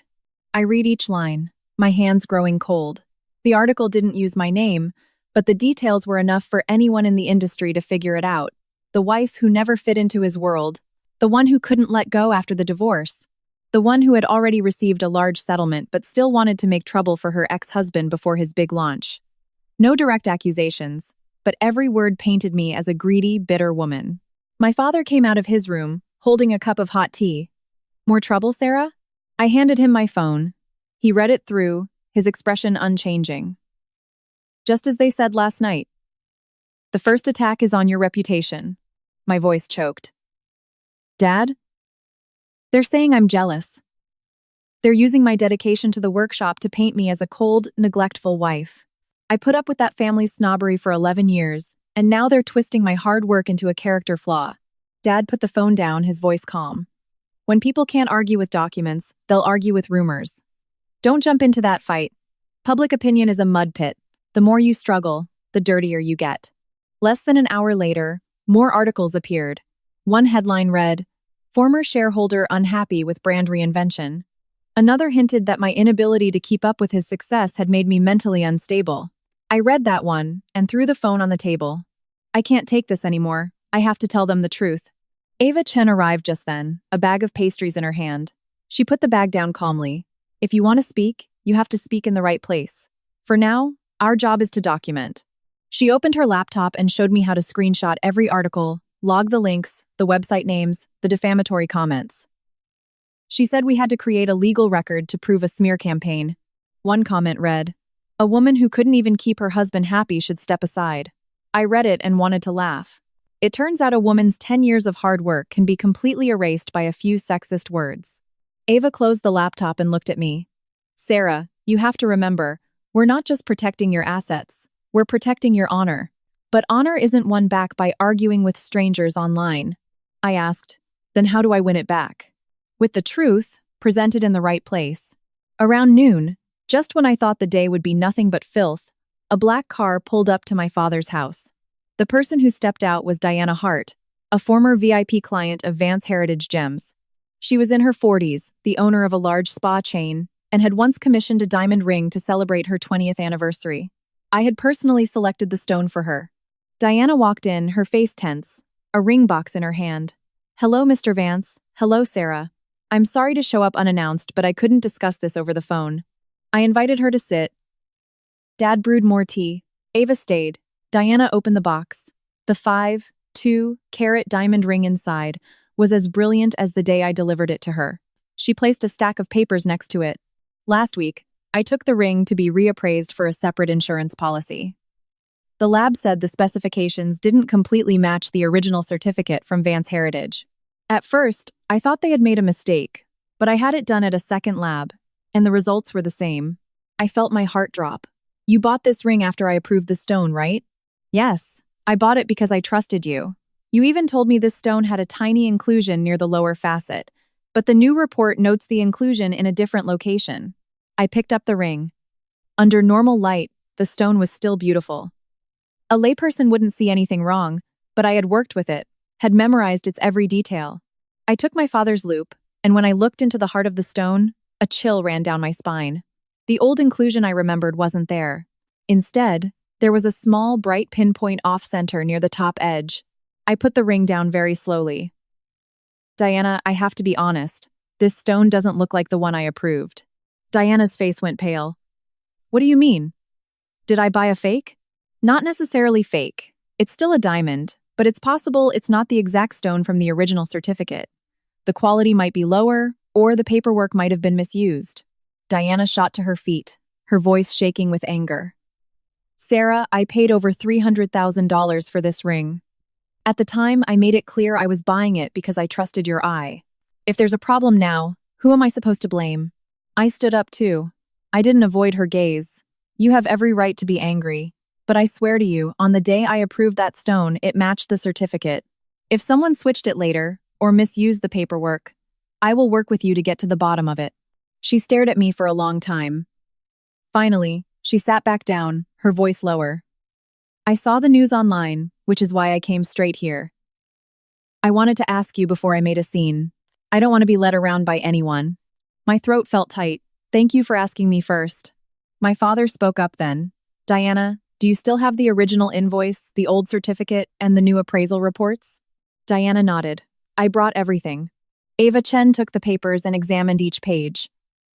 She spoke very clearly. "This is a crucial document. But right now, we can only say there are signs of a discrepancy. We cannot conclude the stone was switched until we have a full gemological analysis and cross-reference the inventory logs." I nodded. "I understand. Don't get emotional. Don't get ahead of the facts. For the truth to stand firm, it needs to walk on two legs. One leg is evidence, the other is procedure." Diana looked at me. "If this is tied to Vance heritage, I will demand compensation. But if you were also deceived, I won't let them drag your name through the mud alone."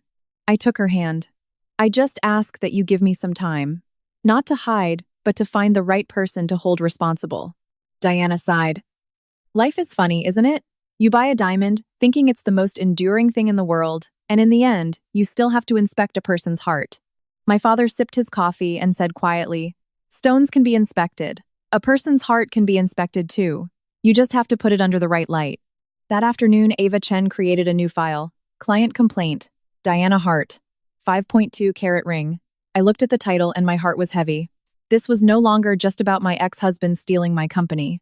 If Diana's diamond had really been switched, it meant Julian had used the reputation of Vance Heritage, and my name, to sell a client something that wasn't what he promised.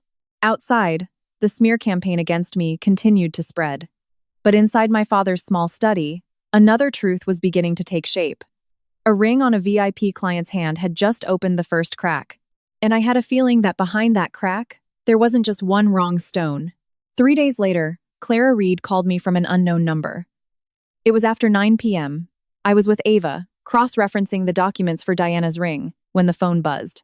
The other end was silent for a few seconds, with only the distant sound of traffic and a hospital PA system.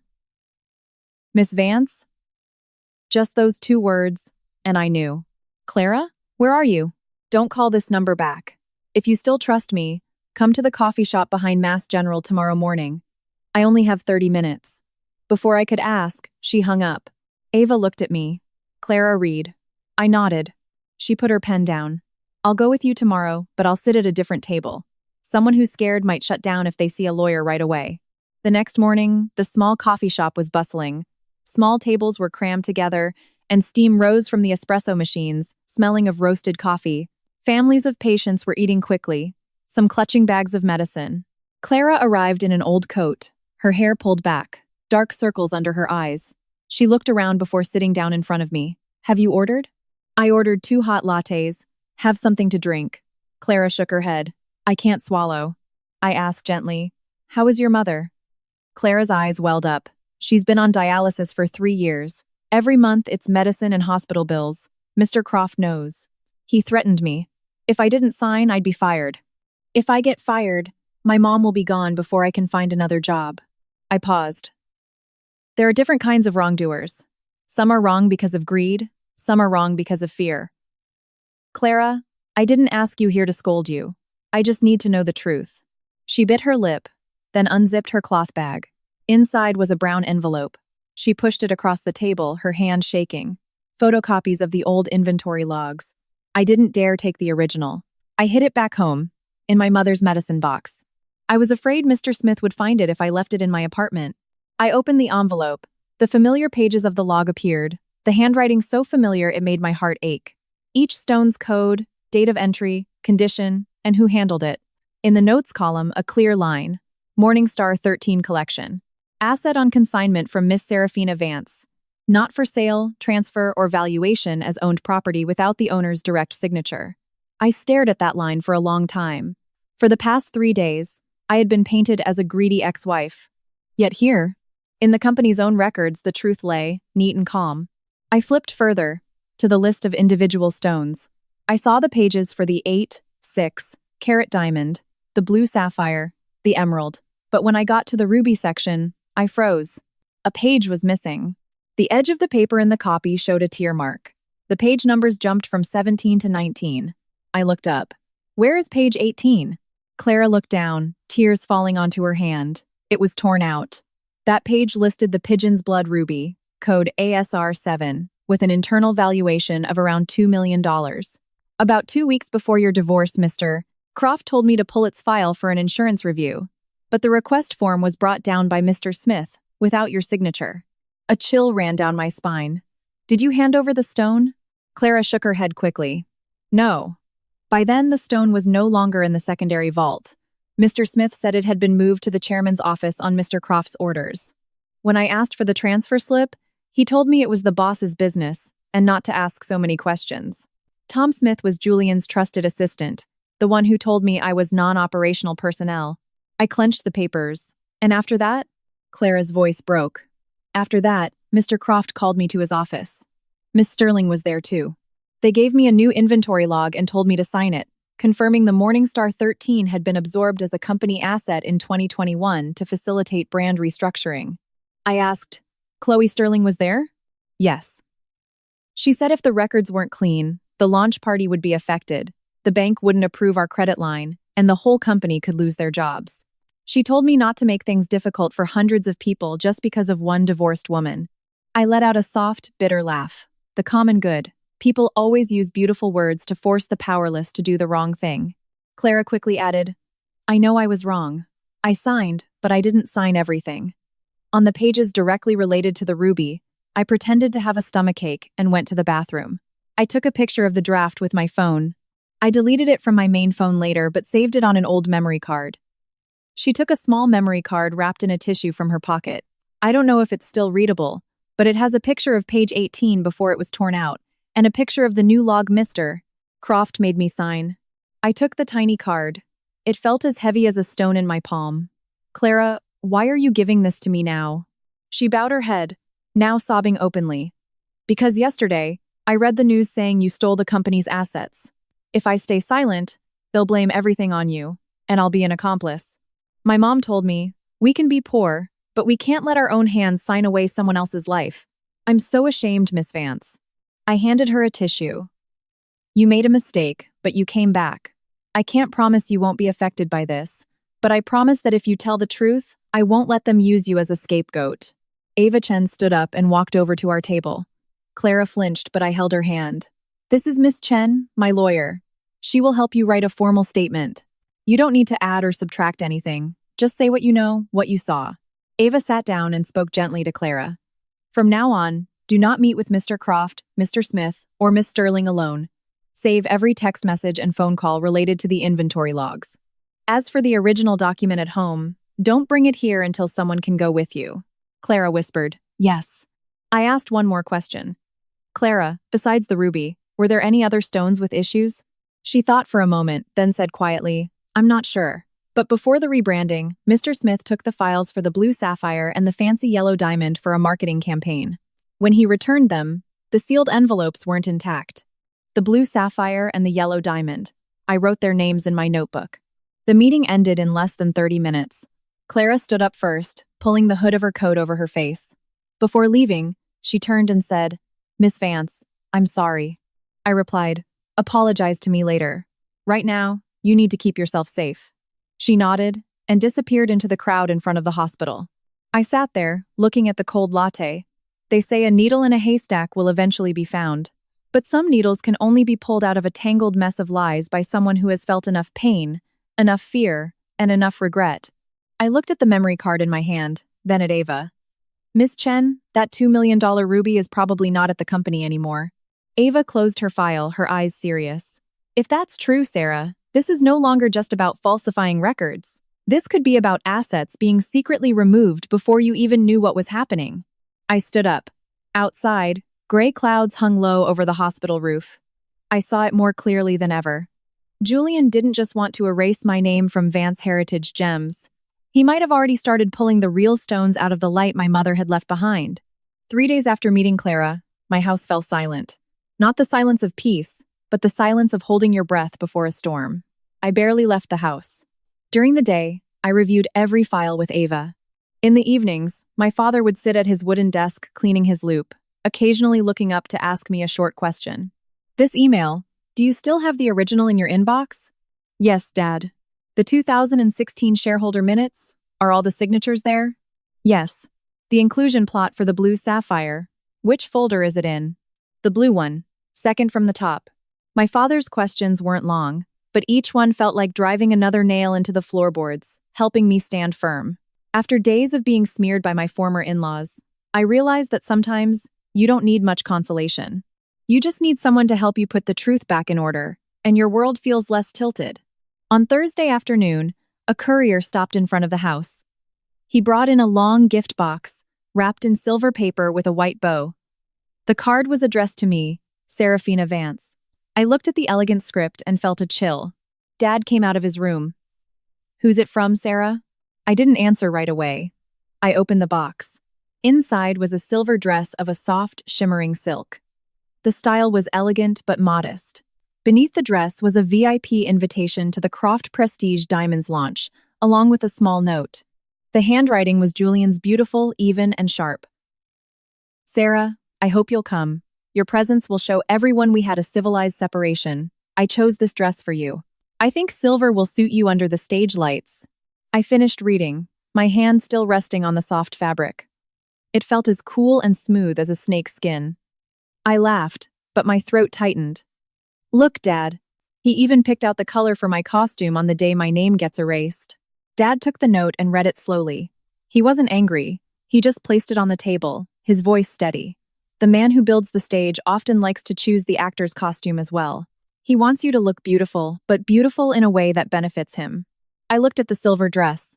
If I wore it to the launch, stood next to Julian for the cameras, outsiders would think we truly had parted amicably. They would think I had taken the money, was satisfied, and had come to congratulate my ex-husband.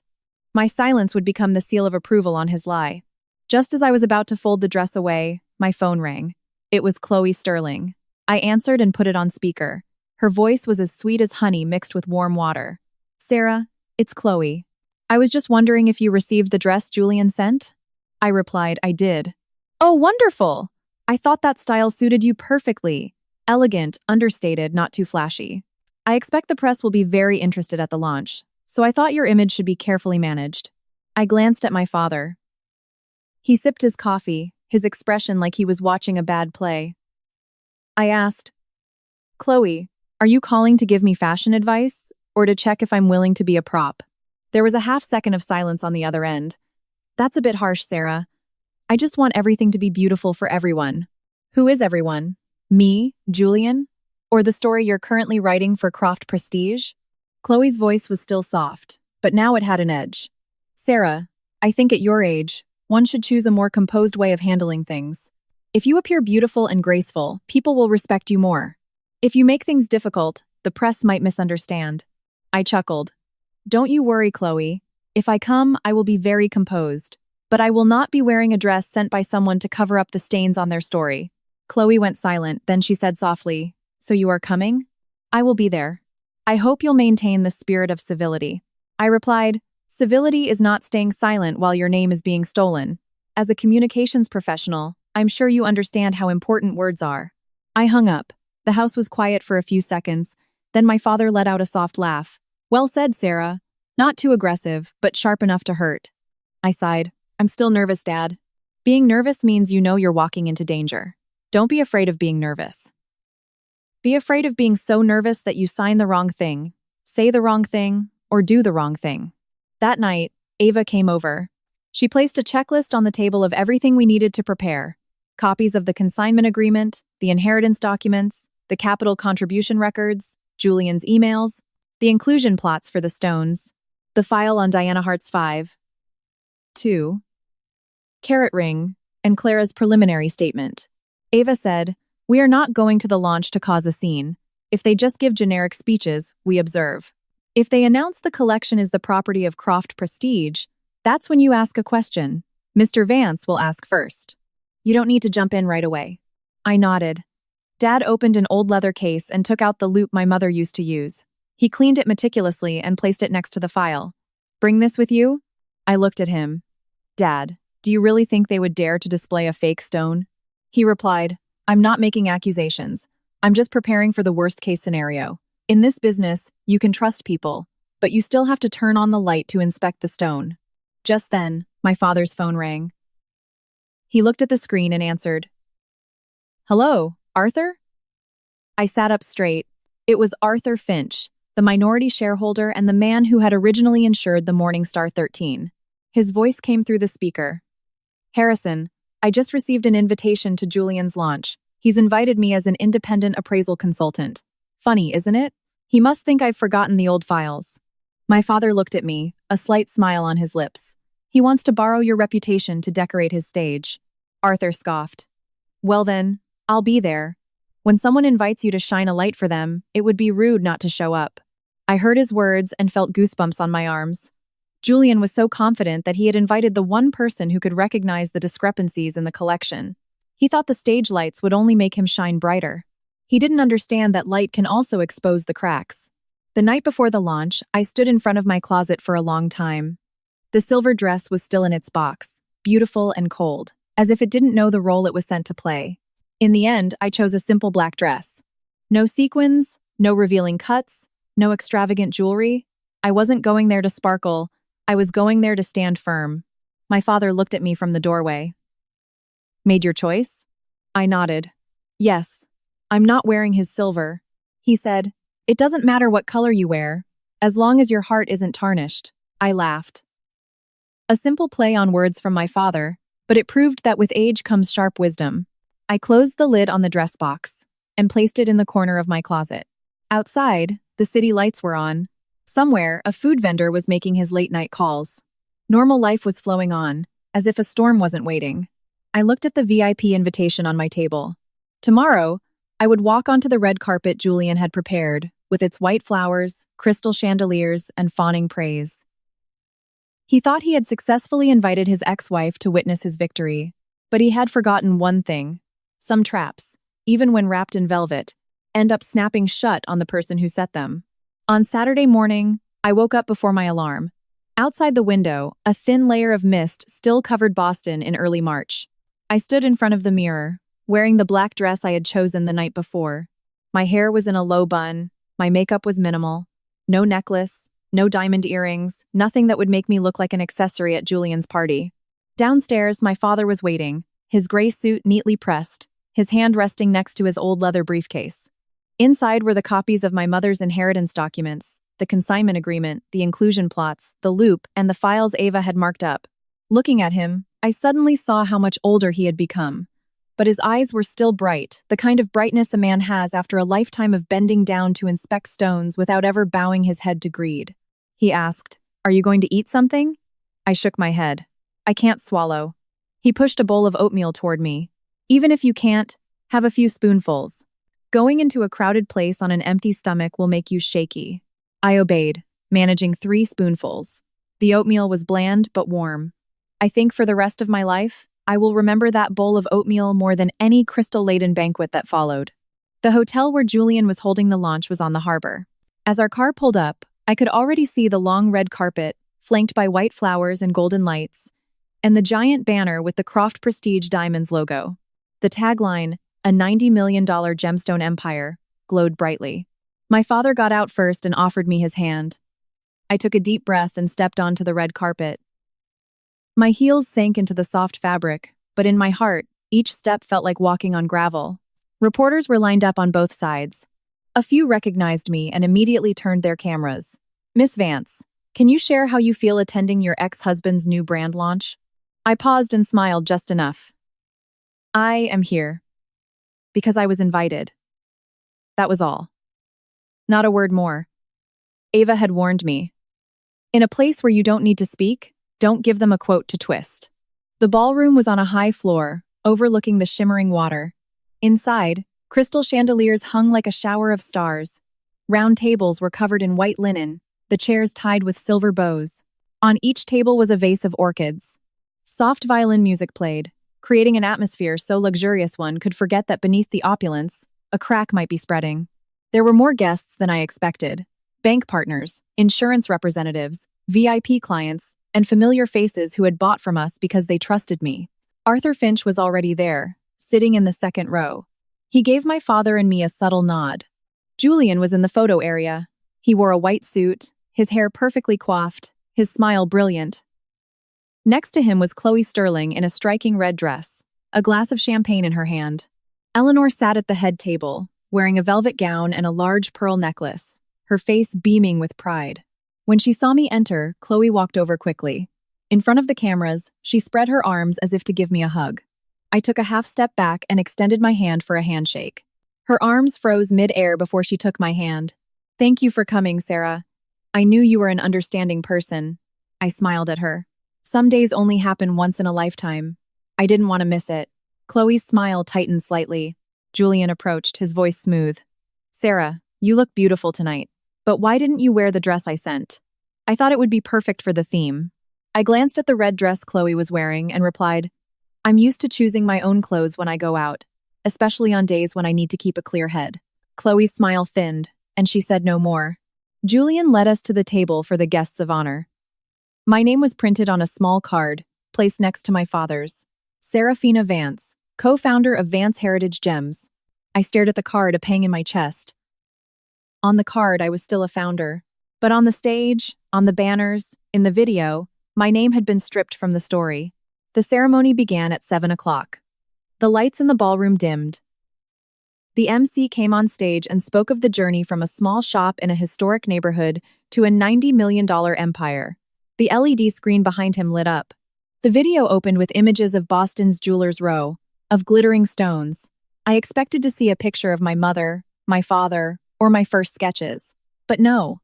The frame cut quickly to Julian, standing in the middle of a showroom, shaking hands with clients, cutting a ribbon in Miami, giving a speech in Los Angeles. The narrator's voice boomed. With the vision of Chairman Julian Croft, Croft Prestige Diamonds inherits the finest traditions of American gemology and elevates a family legacy to international standards. I heard the words family legacy, and my hands clenched under the tablecloth. Whose family? My mother, lying in her grave, could never have imagined that one day her legacy would be claimed by someone else with such a slick, polished voiceover. Next, the video showed the wedding ring designs I had drawn. Every curve, every prong style appeared before my eyes. But the description read, "The creative signature of Chairman Julian Croft and the Croft Prestige team." I saw Diana Hart, at a nearby table, turn to look at me. Her eyes asked a question without words, but they held compassion. I gave her a slight nod, not to thank her, but to remind myself that there were still people here who remembered the truth. Julian walked onto the stage to a round of applause. He took the microphone, his voice warm and deep. "Ladies and gentlemen, some journeys begin with a belief. Croft Prestige Diamonds was born not just to sell diamonds, but to tell a story of resilience, of legacy, and of the American dream." I watched him speak. To someone who didn't know the story, he would look so handsome under the lights. To me, he just looked like a man wearing a costume of decency. Julian continued, "Tonight, we are honored to present to you the foundational collection of our brand, the Croft Legacy, comprised of the rare and precious gemstones that have been with us from our very first day." The ballroom applauded as two assistants wheeled out a display case covered in black velvet. I held my breath.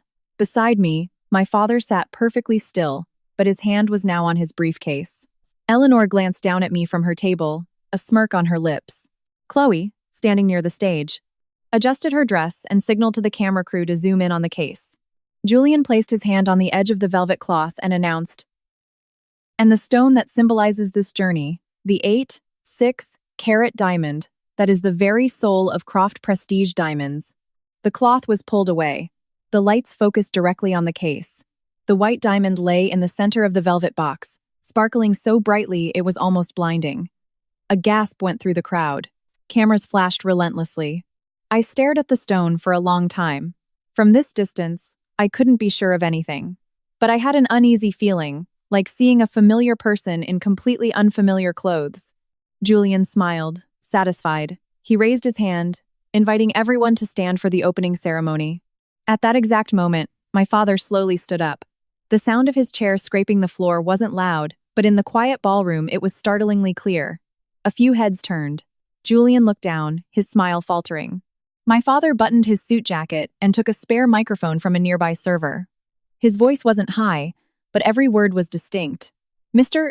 Croft, before you cut that ribbon, I'd like to ask a question about the diamond in that case. My father's question fell into the middle of the banquet hall like a stone dropped into a calm lake. At first, many people thought it was part of the show. The MC, still holding his script, looked at Julian for a cue, but Julian's expression had subtly shifted. After 11 years of marriage, I knew when he was angry but still had to smile. Julian placed a hand on the side of the display case, his tone gracious. Of course, Mr. Vance, please ask. It's an honor to have you here to celebrate with us. My father didn't step onto the stage. He stood by his seat, his old briefcase at his feet. His voice was steady. The 8.6-carat diamond in that case, who currently owns it? The hall fell silent. Chloe, standing near the press area, had a frozen smile on her face. Eleanor, at the head table, looked furious. Julian laughed. Sir, as I just mentioned, this is the symbolic stone of Croft Prestige Diamonds, part of the Croft Legacy Collection. It is a foundational asset of the brand. My father nodded. I asked about ownership, not symbolism. Just that one sentence, and several of the banking guests immediately exchanged glances. At a multi-million-dollar event, the word ownership is never a casual question. Julian narrowed his eyes. Sir, this is really an internal family matter. Today is a happy occasion. Perhaps we can discuss this later? My father looked straight at the stage. If you were just hanging a family photo, it would be a family matter. But when you stand in front of banks, insurers, VIP clients, and the press to introduce that stone as a foundational asset of your new company, it is no longer just a dinner table conversation. A murmur went through the crowd.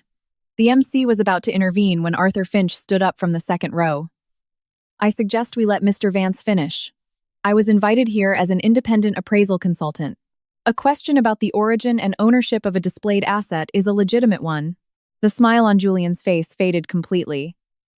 Chloe signaled to the tech crew, and the LED screen switched to the Croft Prestige logo. But the guests' eyes remained on my father. He opened his briefcase and took out a file. Mr. Croft, in 2017, Vance Heritage Gems signed a consignment and display agreement for the Morningstar 13 collection with its owner, my daughter, Serafina Vance. The contract, which bears your signature, my daughter's signature, and a notary's stamp, explicitly states that the company cannot sell, pledge, transfer, or value the collection as an owned asset, or move it to another legal entity, without Serafina's direct signature. He handed a copy to a server. Please be so kind as to give this to Mr. Croft. Tom Smith stepped forward to intercept it, but my father said immediately, the question is for Mr. Croft. The person who signed the contract was Mr. Croft. Tom froze. Julian had no choice but to take the document. I sat there, my hands on my knees.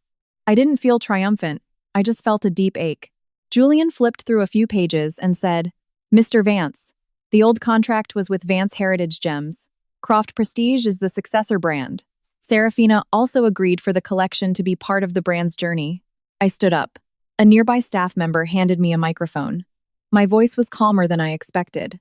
I agreed to display it at Vance Heritage Gems under a limited-term contract. I never signed any document to transfer, gift, pledge, or allow the collection to be moved to Croft Prestige Diamonds. Julian looked at me, his jaw tight. Sarah, do you have to do this, on this day? I replied. You were the one who chose this day to announce it as your legacy. A representative from one of the banks stood up. Excuse me, Mr. Croft. In the portfolio we received, the Croft Legacy Collection was described as a symbolic asset that guarantees the brand's positioning and included a reference value in the capability presentation. What is the legal basis for including this collection in the portfolio of the Croft Prestige legal entity? The atmosphere was as tense as a violin string. Julian replied quickly. That reference value was for brand image value, not for collateral asset valuation. Perhaps the document's wording was not precise. Arthur Finch spoke up immediately. Imprecise wording in a document sent to banks and insurers is a very dangerous thing, especially with gemstones. A gemological report only proves a stone's characteristics, not its ownership. Ownership must be based on invoices, inheritance records, transfer agreements, or corresponding legal documents.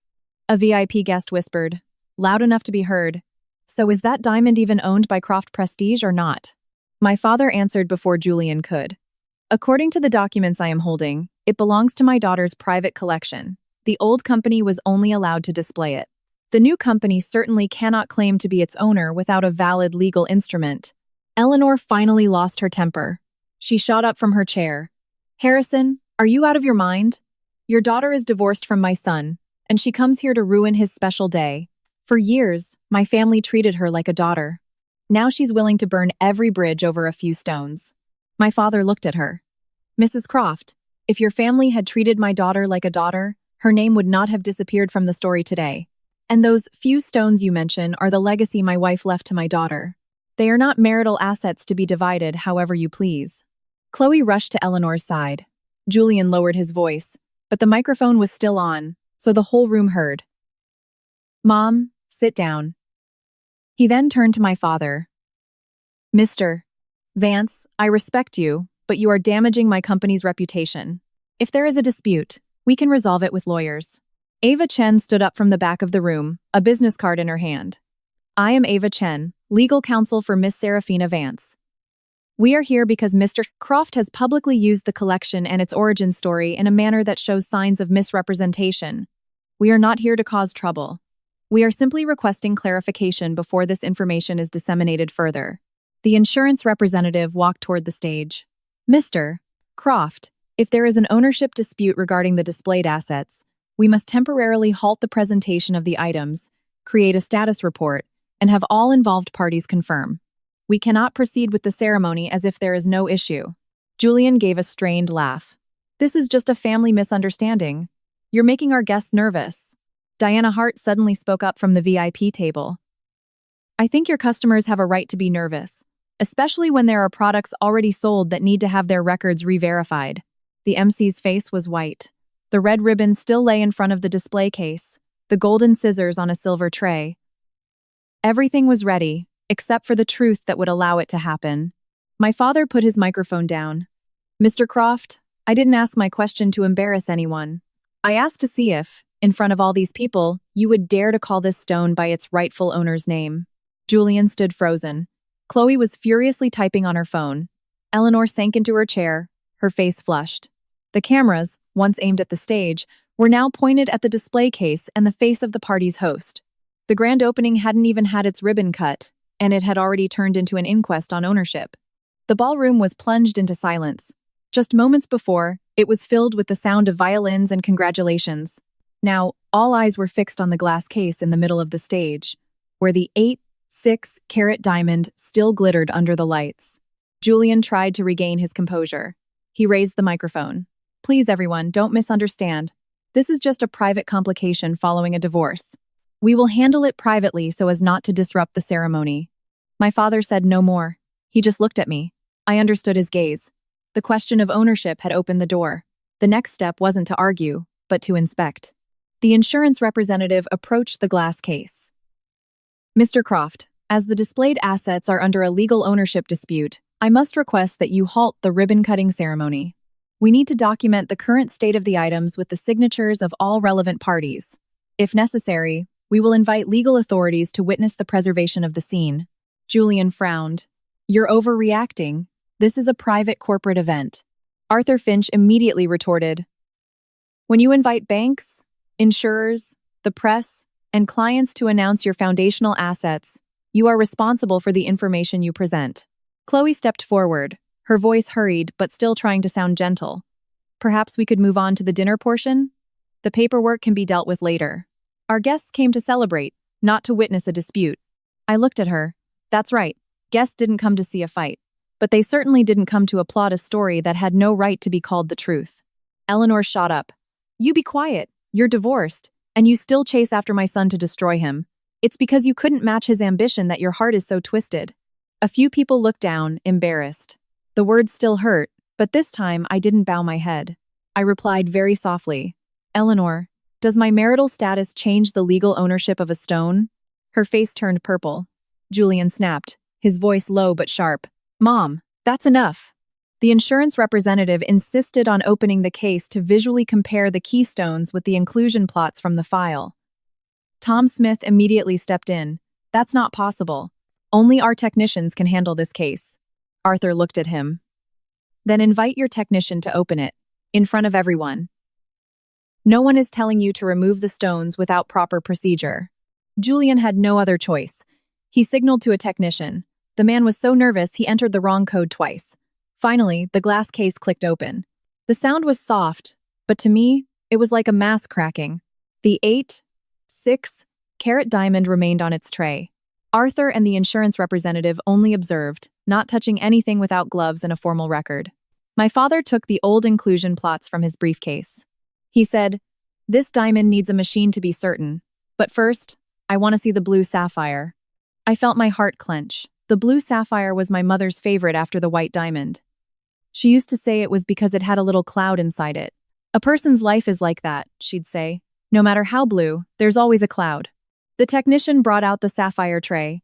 I put on gloves and took my mother's loop. My hand was shaking slightly. My father placed the old inclusion plot next to it. In the file, the blue sapphire had a crescent-shaped cloud inclusion, tilted at an angle in the lower half of the stone. That mark was nature's fingerprint, the thing that helped an expert identify the real stone among 100 other blue ones. I bent down to look. 1 second, 2 seconds, 3. The cloud was gone. Instead, there was a small, needle-like mark off to the right. The stone was still beautiful, still blue, but it was not the stone my mother once held in her hand. I looked up, my throat raw. This stone does not match the original inclusion plot. The entire hall seemed to have the air sucked out of it. Julian strode off the stage. "Don't just make things up, Sarah. You looked for a few seconds and you've reached a conclusion?" I put the loop down. I am not concluding what this stone is, nor am I concluding who switched it. I am only stating that, based on my professional eye and the original inclusion plot, the sapphire currently on this tray shows signs of not being the stone from my mother's Morningstar 13 collection. Arthur took the loop to inspect it himself. Then he said, "I agree, there are signs of a discrepancy. An independent gemological analysis is required, along with a cross-reference of the certificate, inclusion, plot, and inventory history." The bank representative called someone on his team. The insurance representative demanded a status report be drawn up on the spot. A guest whispered, "My God, if you can't even be sure about the display items, what about the ones they sell?" That question was like a knife twisting in Julian's side. Chloe frantically spoke to the camera crew. "Turn them off. Turn off all the cameras." But the guests had already had their phones out for some time. Turning off all the cameras was harder than draining the harbor. Julian looked at me, his eyes red. "Sarah, you want to destroy me, don't you?" I replied, "No, I want to know where the real stone is." Eleanor lunged forward, pointing at my face. "You set this up. You probably switched it yourself and are now blaming my son." A trembling female voice came from a side door. It wasn't Miss Vance. Everyone turned. Clara Reed stood there, her face ashen, clutching her cloth bag. She must have been listening from outside long enough that she couldn't stay silent any longer. She walked in. The Morningstar 13 collection, in the old inventory logs, is recorded as the consigned property of Miss Vance. Not for sale, transfer, or valuation as an owned asset without her signature. Tom Smith's face went pale. "Clara, do you know what you're saying?" Clara looked up, tears streaming down her face, but her voice was clear. "I know that you, Mr. Smith, and Mr. Croft, forced me to sign a new inventory log, backdating the asset transfer to 2021. Miss Sterling was there too. I have a photocopy of the old log, a picture of the altered page, and text messages from Mr. Smith instructing me on what to say." Chloe took a step back. The champagne flute in her hand tilted, and the liquid spilled onto the red carpet like a pale stain of blood. Julian yelled, "You shut your mouth. Who pays your salary for you to stand here and slander me?" Clara flinched but didn't back down. "The company pays my salary. It doesn't pay me to sign false documents." Her words sent a shockwave through the hall. A young woman who was afraid of losing her job, afraid her mother wouldn't have money for dialysis, had just spoken the most honest words of the night. Ava Chen walked to Clara's side. "From this point forward, I advise all parties to refrain from threatening the witness. We will proceed through the proper legal channels." The insurance representative requested that all movement of the items be halted. A status report was drawn up right there, amidst the whispers of the crowd. They didn't seize the items, as people might think, but rather documented their condition, demanded the scene be preserved, and had representatives from the hotel and all involved parties sign, while preparing to contact the authorities to witness the next steps. The red ribbon was still there, the golden scissors still on their tray. No one mentioned the opening ceremony anymore. Suddenly, Julian Croft, the man in the white suit who just moments ago was speaking of legacy and ambition, was standing on stage with a pallid face. The crystal chandeliers above didn't make him look brighter, they just illuminated the sweat on his brow. That night, there were no ribbon-cutting photos. There was only a display case under dispute, a sapphire that had lost its mother's cloud, and the ashen face of Julian Croft, standing in the middle of a crowd that had once been ready to applaud him. After the disastrous launch party, I expected Julian to lie low and try to save himself. But when cornered, his first instinct wasn't to admit fault, but to find someone else to push in front of the blade. The next morning, social media erupted again, this time with a more venomous story. During the chaos of the launch, the $2 million Pigeon's Blood ruby from the Croft Legacy collection had gone missing. Underneath the articles, comments intentionally steered suspicion toward the person with the most motive. The ex-wife who had publicly declared the collection belonged to her. I read it and laughed. My father put his coffee mug down. He's attacking you with the very stone he already hid. I asked, Dad, you think he planned this? He replied softly, a smart thief always covers his tracks early. Less than an hour later, Julian called me. Sarah, the ruby is gone. If you have it, return it now, and I can still overlook this as a fit of anger. I put him on speaker and asked, Are you talking about Stone ASR7? Julian paused for a few seconds. Don't play dumb. You're the only one with a reason to take it. I replied, If you're reporting it stolen, then report it to the authorities. But make sure you tell them the last time the ruby was recorded in inventory, who requested its file, who held the keys, and who signed for it. The line went silent, then he hissed, If you drag me down, I'll make sure you don't walk away clean either. I hung up. Some phone calls are just meant to reveal fear, not to solve anything.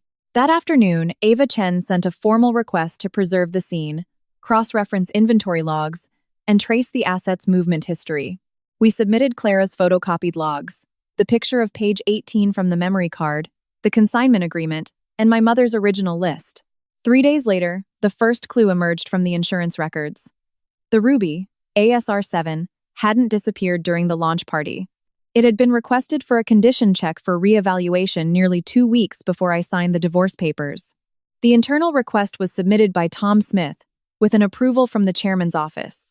My signature appeared on the scanned consent form. But when placed next to my real signature from the inheritance file, the strokes were clearly different.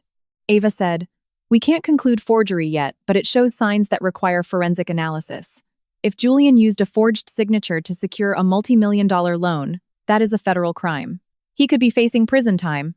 My father stared at the scanned signature for a long time. This girl has been signing her name for years. I can tell just by looking. That is not her hand.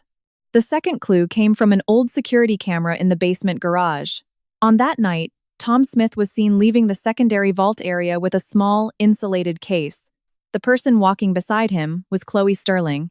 The third clue was what truly broke everything open.